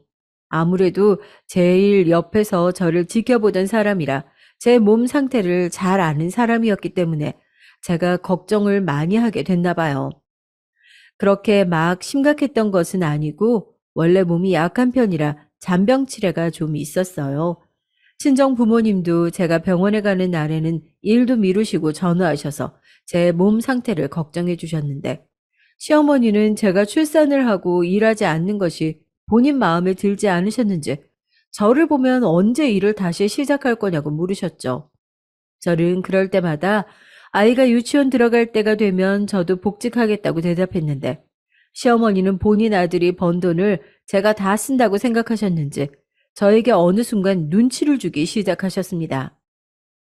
둘째는 그래도 친정에 돈이라도 많아서 다행인데 아기우 저거 비싼 거 아니니? 아들 요즘 너무 고생 많다. 엄마가 네 얼굴 상한 거 볼 때마다 가슴이 너무 아파. 이런 말씀들을 하시더라고요. 남편이 열심히 옆에서 왜 그러냐고 본인도 대기업 다녀서 다른 사람보다 월급 많이 받고 있으니까 너무 눈치 주지 말라고 해도 들은 척도 하지 않았어요. 만약 남편이 중간 역할을 제대로 하지 않았다면 전 벌써 이혼했을 겁니다. 그래도 남편이 항상 제 편이고 시어머니는 같이 사는 게 아니라 1년에 몇 번만 보면 되니까 꾹 참았죠. 실제로 아이가 크면서 신경 쓸 시간조차 없더라고요. 딸이라서 그래도 아들에 비하면 조용한 편이고 또 아이 성격 자체가 순하고 움직이는 것을 좋아하는 편은 아니어서 다른 아이들보다 키우기 쉬웠지만 육아는 진심으로 힘들잖아요. 아무리 순해도 아이는 아이고 제가 아무리 유치원 선생님이었다고 해도 말도 못하는 아이를 종일 보는 것은 완전히 다른 영역이었습니다. 그리고 직업이 교사이신 분들은 아실 텐데 아이들을 직업으로 대하는 것과 내 아이를 키우는 것은 다른 얘기거든요. 남의 아이는 100명도 볼 수 있지만 내 아이는 한 명도 키우기 힘든 게 육아더라고요. 그래서 저는 남편이 회사에 가면 혼자 아이를 보면서 너무 힘들었습니다.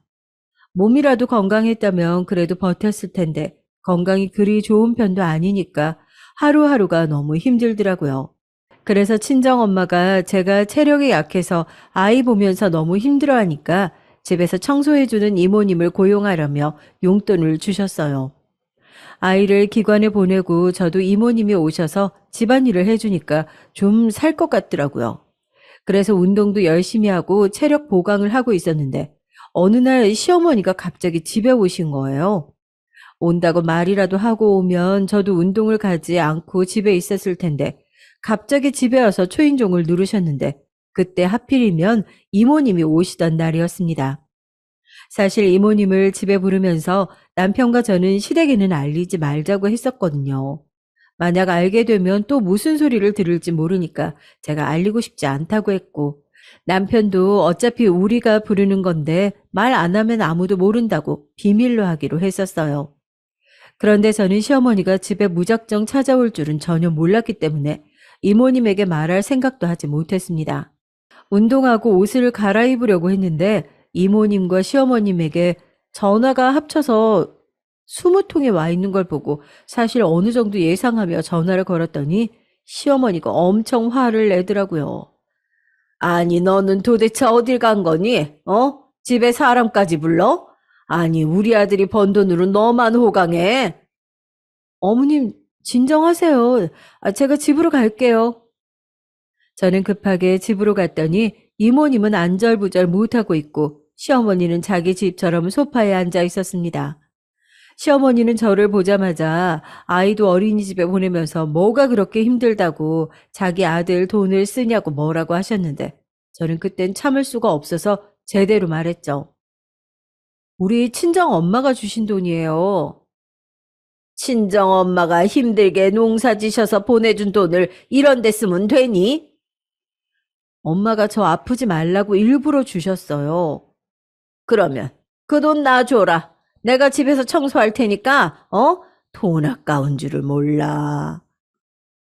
저는 결혼하고 처음으로 시어머니에게 말대답했는데 시어머니는 아무리 제가 친정엄마가 보내준 돈이라고 해도 그게 거짓말인 줄 아는 것 같았습니다. 그게 중요한 게 아니니 일단 이모님을 집에 보내고 남편도 집에 와서 시어머니에게 갑자기 오시면 어떡하냐고 하니까 아들이 자기를 배신했다고 갑자기 울더라고요. 저도 시어머니가 왜 오신 건지 궁금했는데 심지어 시어머니는 뭘 들고 오지도 않으셨어요. 반찬 핑계를 대려나 싶었는데 그것도 아니었고 진짜 그냥 본인이 갑자기 오고 싶었나 보더라고요. 아무리 그래도 연락은 하고 와야 하는 것 아닌가요? 갑자기 찾아오면 도대체 누가 반겨요? 저는 정말 어이가 없어서 잠시 딸을 데리고 산책을 다녀왔더니 시어머니는 남편이 잘 달래서 보냈다고 했습니다. 남편은 또 본인이 잘못한 것도 아닌데 저에게 사과했고 저는 아무 잘못도 없는 남편에게 뭐라고 하고 싶지 않아서 그렇게 넘어갔어요. 그리고 그 일이 있고 시어머니도 저도 서로 연락하지 않고 있었는데 곧 추석이 다가왔습니다. 저는 그런 일이 있었으니까 시어머니 얼굴을 보고 싶지 않아서 시댁 방문을 하기 싫었는데 제가 이 내용을 친정엄마에게 말하니까 엄마는 그래도 시댁이고 어른들인데 제가 굽힐 필요가 있다고 하셨어요. 사실 저는 이 일도 일이었지만 시어머니가 명절에 가면 동서는 귀한 사람이라고 일을 잘 시키지 않아서 가기 싫은 게 더 컸습니다.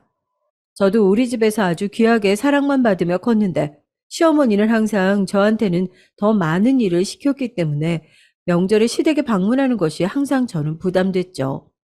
우리 친정은 명절에 같이 모여서 제사를 지내거나 그러지 않고 그냥 명절은 쉬는 날이어서 더 적응하기 힘들었답니다. 저한테 명절의 의미는 20년 넘게 그냥 가족끼리 모여서 맛있는 것을 먹고 거실에 누워서 휴식을 취하는 것이었는데 시댁의 명절은 전혀 아니었죠. 그런데 정말 웃겼던 게 남편 말을 들어보면 오히려 아들들이 결혼하기 전에는 명절에 아무것도 안 하고 지나갔다고 해요. 저도 물론 시어머니가 아들들이 학생일 때 남편을 잃었으니 안타까운 마음이 당연히 들기는 했지만 갑자기 그걸 보상을 바라는 듯 며느리들에게 바라는 게 많으니까 부담스러웠죠. 물론 시어머니가 힘들게 아들 2명을 키운 것은 저도 알아요. 하지만 그걸 왜 며느리들, 특히 저에게 희생을 바라는지 저는 이해하지 못했습니다. 제가 이 얘기를 친정엄마에게 하면 엄마는 또 안쓰럽다고 시어머니를 잘 챙겨주라 하셨죠. 저도 여자고 아내니까 시어머니가 안쓰럽다가도 시어머니는 꼭 자기 발로 자기 복을 차더라고요. 아무튼 이번에도 저는 제가 잘못한 게 하나도 없다고 말했지만 엄마가 그래도 시어머니가 혼자 아들 2명 키우는 게 얼마나 힘들겠냐며 저에게 그냥 먼저 사과하라고 하시며 농사 지은 과일을 많이 보내주셨어요. 이걸 들고 가서 그래도 이왕이면 좋게 풀라고 하셔서 저는 울며 겨자 먹기로 남편과 같이 부모님이 저에게 택배로 보내주신 과일과 농산물을 들고 시어머니를 찾아갔죠. 시어머니는 단단히 삐졌는지 저를 본채도 하지 않았지만 남편이 나서서 애교 부리고 과일을 깎으려고 하니까 딱 뺐더니 저에게 깎으라고 하더라고요. 저는 속으로 한숨을 쉬고 깎아줬더니 먹지도 않았습니다. 유치하고 왜 저럴까 생각이 들었지만 티는 내지 않았어요. 그래도 우리가 먼저 찾아가니까 자존심 회복했는지 시어머니는 말이 많아졌습니다. 그러면서 본인 생일 잔치가 다가오는데 크게 열고 싶다고 저를 은근히 압박하더라고요. 명절 다음 주가 시어머니 생신이셨는데 당신이 살면서 생일 잔치를 크게 열었던 적이 없다며 이번에는 친척들과 친구들을 많이 불러서 성대하게 하고 싶다고 저를 보면서 말씀하셨어요. 저는 알겠다고 대답하고 동서와 상의하겠다고 했더니 시어머니는 동서는 돈이 많으니까 아마 적극적으로 협조할 것이라고 하더라고요. 저는 그 말을 믿고 동서에게 전화해서 상황을 알렸는데 동서는 전혀 적극적으로 나오지 않았습니다. 형님, 그런데 꼭 생일 잔치를 호텔에서 해야 되나요? 어머님 본인이 한 번도 호텔에서 잔치해 본 적 없다고 호텔을 고집하시네. 제가 요즘 친정일 때문에 바빠서 동행은 힘들 것 같아요. 형님이 한번 알아보세요. 시어머니는 동서가 건물주니까 분명 적극적으로 도와줄 것이라고 했는데 전혀 적극적이지 않았고 남편이 시동생에게 전화했을 때도 상황은 똑같았어요. 저와 남편은 당황했지만 또 대놓고 동서에게 건물주니까 돈을 좀 많이 내라고 말할 수도 없는 상황이잖아요. 우리가 너무 고민이 많으니까 명절에도 제대로 즐기지 못했던 친정 부모님이 눈치채시고 무슨 일이 있냐고 우리에게 물어보셨죠. 저도 말할까 말까 고민하다가 결국 말하게 됐는데 친정 아버지가 저에게 어차피 생일 잔치 그렇게 크게 하면 우리도 초대하는 거 아니냐고 아버지가 돈을 대줄 테니까 호텔을 예약하라고 하셨죠. 저는 그 말을 듣고 너무 놀라서 됐다고 아버지가 왜 돈을 내냐고 했는데 엄마가 저랑 시어머니랑 앞서 있던 갈등을 말했던 것이 기억나는지 저에게 시어머니한테 밉보해서 좋을 거 없다고 하시며 결국 아버지 돈으로 호텔 연회장을 빌리게 됐어요. 남편은 저에게 친정 아버지에게 너무 감사하다고 시어머니에게 우리 아버지가 돈을 다 내셨다고 말하자고 하더라고요.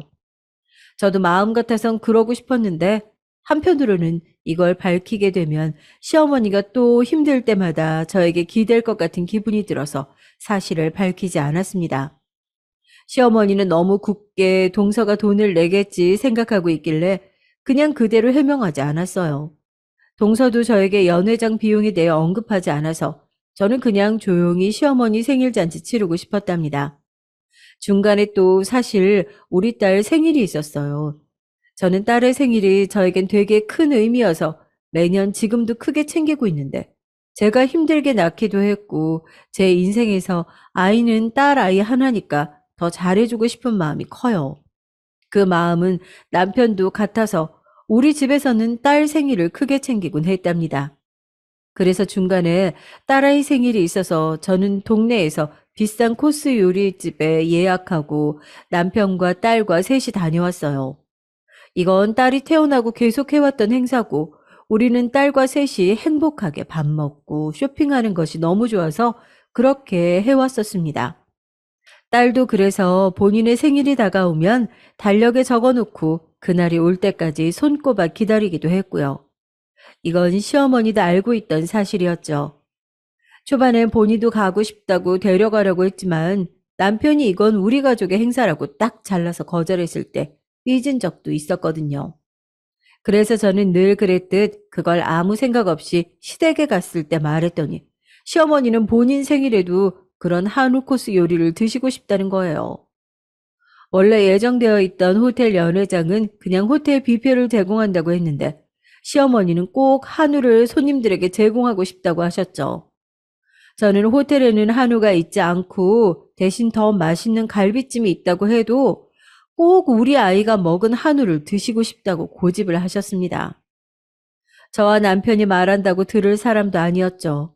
결국 저는 제 입을 탓하고 호텔에 연락해서 물어보니까 제가 따로 한우를 챙겨오면 드실 수 있다고 말을 들었고 그 비용도 다 친정 아버지가 부담하시게 되셨어요.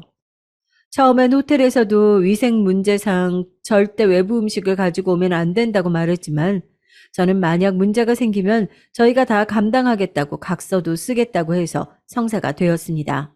한우 공급도 딸아이와 먹었던 식당에 문의하니까 포장은 돼도 그렇게 납품은 힘들다고 해서 얼마나 빌었는지 몰라요.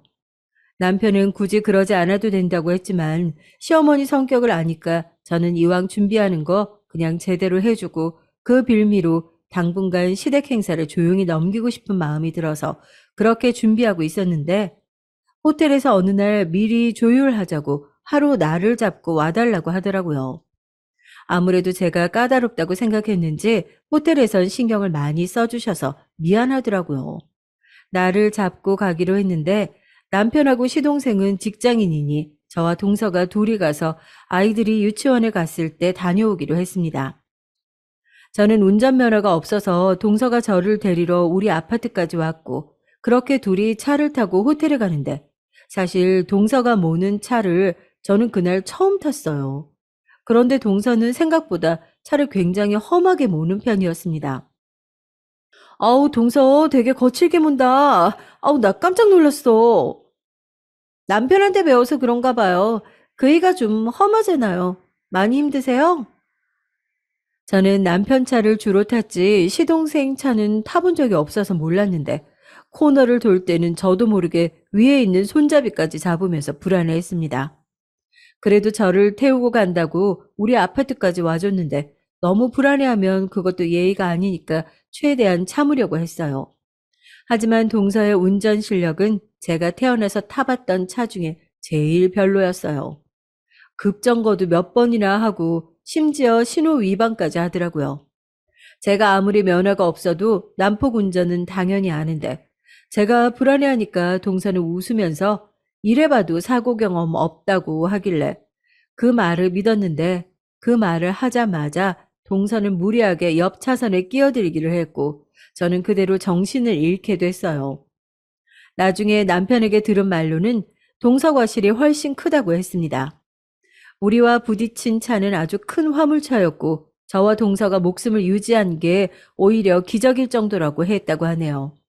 블랙박스로 확인했더니 잘 가고 있던 화물차에 동서가 무리하게 끼어들어서 경찰은 일부러 그런 게 아니냐고 할 정도였습니다. 화물차 운전자는 다행히 아주 무사했어요. 제가 눈을 떴을 때는 저와 동서 둘 다 응급실에 있었고 남편과 시동생, 시어머니 셋이 응급실에 있었습니다.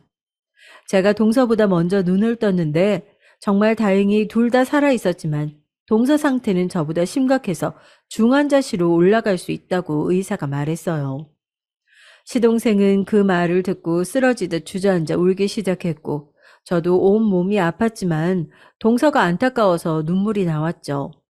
물론 동서가 운전을 무리하게 해서 그렇게 됐지만 사람이 아파서 중환자실로 갈 수도 있다니까 너무 안타까운 마음이 들더라고요.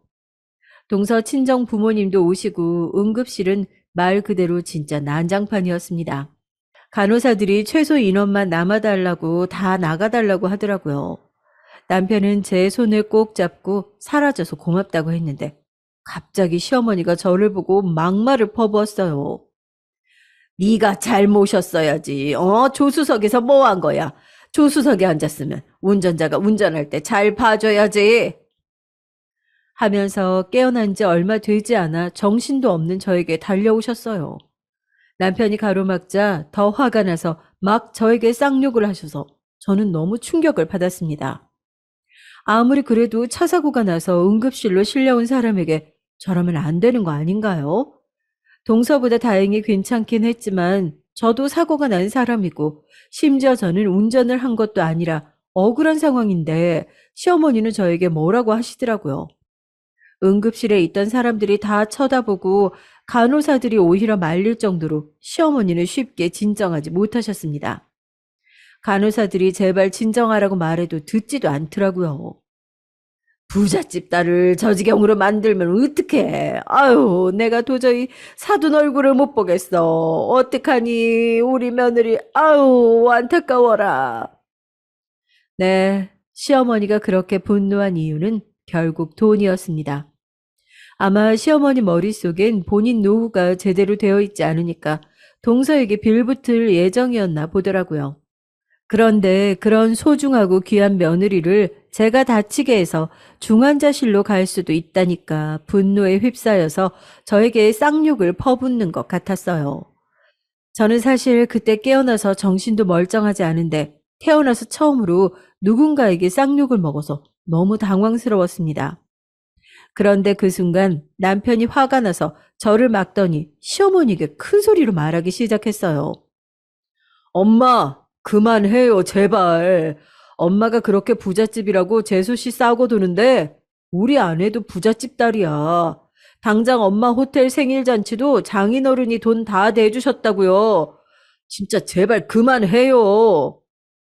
그게 무슨 소리야? 아니, 내가 둘째 며느리에게 고맙다고 했더니 아무 말도 안 하던데? 시어머니가 그게 무슨 소리냐고 남편에게 화를 내자 남편은 얼굴이 새빨개진 채로 시동생에게 네가 직접 말하라고 하더라고요. 시동생이 우물쭈물하며 머뭇거리자 남편은 시어머니에게 본인이 말했습니다. 재수 씨, 엄마, 내가 어디까지 하나 보자 가만히 있었는데 아무것도 가진 거 없어요. 건물주? 웃기지 마. 친정에 오히려 빚만 많다고요. 시어머니는 시동생에게 네가 말해보라고 진짜냐고 물었고 시동생은 한숨을 쉬며 진실을 말했습니다. 저도 이건 몰랐는데 너무 충격적이었어요. 아마 제가 누워있는 상태가 아니었으면 저는 그대로 쓰러졌을 거예요. 아내가 사람이 나쁘진 않은데 살짝 허언증이 있어요. 예전에 그렇게 심각하지 않았는데 점점 심해지더라고요. 엄마가 신혼 때 저 건물 예쁘다고 했을 때 아내가 자기도 모르게 그거 본인 건물이라고 했더니 엄마가 너무 좋아하시길래 그냥 해명하지 않고 있다고 했어요. 네, 여러분 진짜 놀랍지 않으세요? 동서는 남편 말대로 가진 것이 아무것도 없었고 오히려 친정에 빚이 많아서 요즘 아르바이트 할 정도라고 했습니다. 알고 보니 시동생은 생활비가 부족해서 대리운전까지 하며 힘들게 가정을 꾸리고 있었죠. 시어머니는 모든 진실을 알게 되자 갑자기 머리가 어지럽다고 쓰러지셨고 다행히 장소가 병원이라 시어머니까지 응급실에 눕게 됐습니다. 저는 진짜 머리가 너무 아파서 강제로 눈을 감고 잠들었고 일어나니까 1인실로 옮겨져 있었어요. 남편에게 깨어나서 어떻게 됐냐고 물었더니 남편이 웃으며 말해줬는데 시어머니는 처음에 절대 믿지 않으셨대요. 그렇게 시동생이 아니라고 말했어도 믿지 않고 직접 호텔에 가서 예약자 이름을 확인했더니 거기엔 우리 친정아버지 성함이 떡하니 있었고 또 강남에 가서 부동산에 들어가 건물주 얘기를 꺼냈고 확인 사살을 당했다고 합니다. 시어머니 호텔 생일 잔치는 어떻게 됐냐고요? 취소했죠. 사실 저도 쌍욕까지 먹은 마당에 잔치 열어주고 싶지도 않았고 그 돈이 너무 아까웠는데 시어머니가 취소했다고 하네요. 남편은 저에게 본인 엄마지만 그렇게 상식 이하로 행동할 줄 몰랐다며 저에게 사과했습니다. 남편이 무슨 잘못이 있겠어요. 앞으로 시어머니랑은 명절, 그것도 딱 설날에만 보기로 남편과 합의를 했습니다. 저는 그리고 이렇게 사건이 마무리될 줄 알았는데 시어머니는 조용히 살 줄 알았는데 전혀 아니었어요. 갑자기 태도를 바꾸더니 저한테 엄청 친한 척을 하기 시작했습니다. 남편과는 시어머니와 더 만나지 말자고 말했는데 시어머니는 저한테 생전 들어본 적 없는 목소리로 전화하니까 저는 그 상황 자체가 웃기더라고요. 본인이 저에게 쌍욕하며 제 탓을 했던 건 진심으로 까맣게 잊은 건지 저한테 아가 보고 싶다. 얼굴 본지 오래됐어. 우리 서운이는 잘 지내? 서은이는 제 딸 이름이에요. 그동안 시조카 이준이만 챙긴 것은 기억나지도 않나 보더라고요. 제 아이가 딸이라고 저한테 아들을 낳으라고 했으면서 그렇게 제 딸은 챙기지도 않아서 딸은 친할머니랑 어색해서 1분 이상 같은 공간에 있으려고 하지 않거든요. 반면 친정 부모님은 우리 아이를 너무 예뻐하셔서 딸이 저에게 할머니 보고 싶다고 할 정도랍니다. 아이가 오히려 더 냉정한 거 아시죠? 그렇게 제 딸을 차별했으면서 갑자기 본지 오래됐다고 하는 게 저는 웃기지도 않았어요. 제가 냉담하게 반응하자 시어머니는 그제야 그때 응급실에서는 정신이 없더라고. 상처받았니? 아우, 내가 미안하다. 나도 그럴 의도가 전혀 아니었는데 어쩌다 보니까 그렇게 말이 나왔네. 말씀하셨는데 저는 별로 대꾸하고 싶지 않더라고요. 너무 실망스러워서 저 말에 대답하기가 싫었습니다. 그리고 남편이 저 없을 때 시어머니에게 우리 친정이 잘 사는 것을 말했다고 하던데 시어머니는 제가 지방 출신이라고 가난한 산동네에서 자랐다고 알고 있었나 봐요. 제가 그렇게 싫어하는 지역으로 사람을 판단하는 사람이 시어머니였습니다. 제가 아무리 우리 친정 부모님이 여유 있다고 말해도 본인의 고집으로 세상을 살아가니까 눈에 보이지도 않았나 봐요. 저는 그렇게 시어머니가 은근히 돈을 달라는 표현을 해도 그냥 무시하면서 남편과 딸과 우리 친정 부모님과 아주 행복하게 살고 있답니다. 친정 부모님도 저에게 처음에는 그래도 어른이니까 다시 화해하라고 하셨는데 제가 울면서 그동안 있던 일을 쭉 얘기하니까 아버지는 화를 내시며 잘 생각했다고 하셨어요. 친정 엄마도 이제껏 보냈던 과일이 아깝다고 하셨죠. 저도 사람인지라 동서가 그동안 허언증으로 거짓말했던 것이 미웠는데 저한테 직접적으로 해를 끼친 것은 없으니까 그냥 좋게 넘어가려고요. 남편도 저도 그렇게 예민하지 않고 좋은 게 좋은 것이라 둘이 생각하며 사는데 이렇게 사는 게 인생에 도움이 되는 것 같아요. 그리고 저도 건강을 완전히 회복하고 아이도 어느 정도 커서 유치원에 다시 취업해서 다니고 있습니다. 워낙 저는 아이들을 좋아해서 이 일이 좋아 행복하게 일하고 있어요. 남편은 무리하지 말고 힘들면 다니지 말라던데 저는 너무 행복하답니다. 나중에 유치원 원장이 되는 것이 제 꿈이에요. 제 사연은 여기까지입니다. 이 사연을 제보하면서 쭉 그동안 있었던 일을 되돌아봤는데 남편에게 진심으로 고마운 마음이 들었어요. 아마 남편이 없었다면 저런 시어머니를 어떻게 견뎠을지 저는 상상도 하지 못하겠더라고요. 저는 이제껏 그래왔던 것처럼 앞으로도 남편과 제 딸과 행복하게 잘 살겠습니다. 제 사연 들어주셔서 감사합니다. 여러분 연말 마무리 잘하시고 행복한 나날 살길 진심으로 바랄게요. 감사합니다.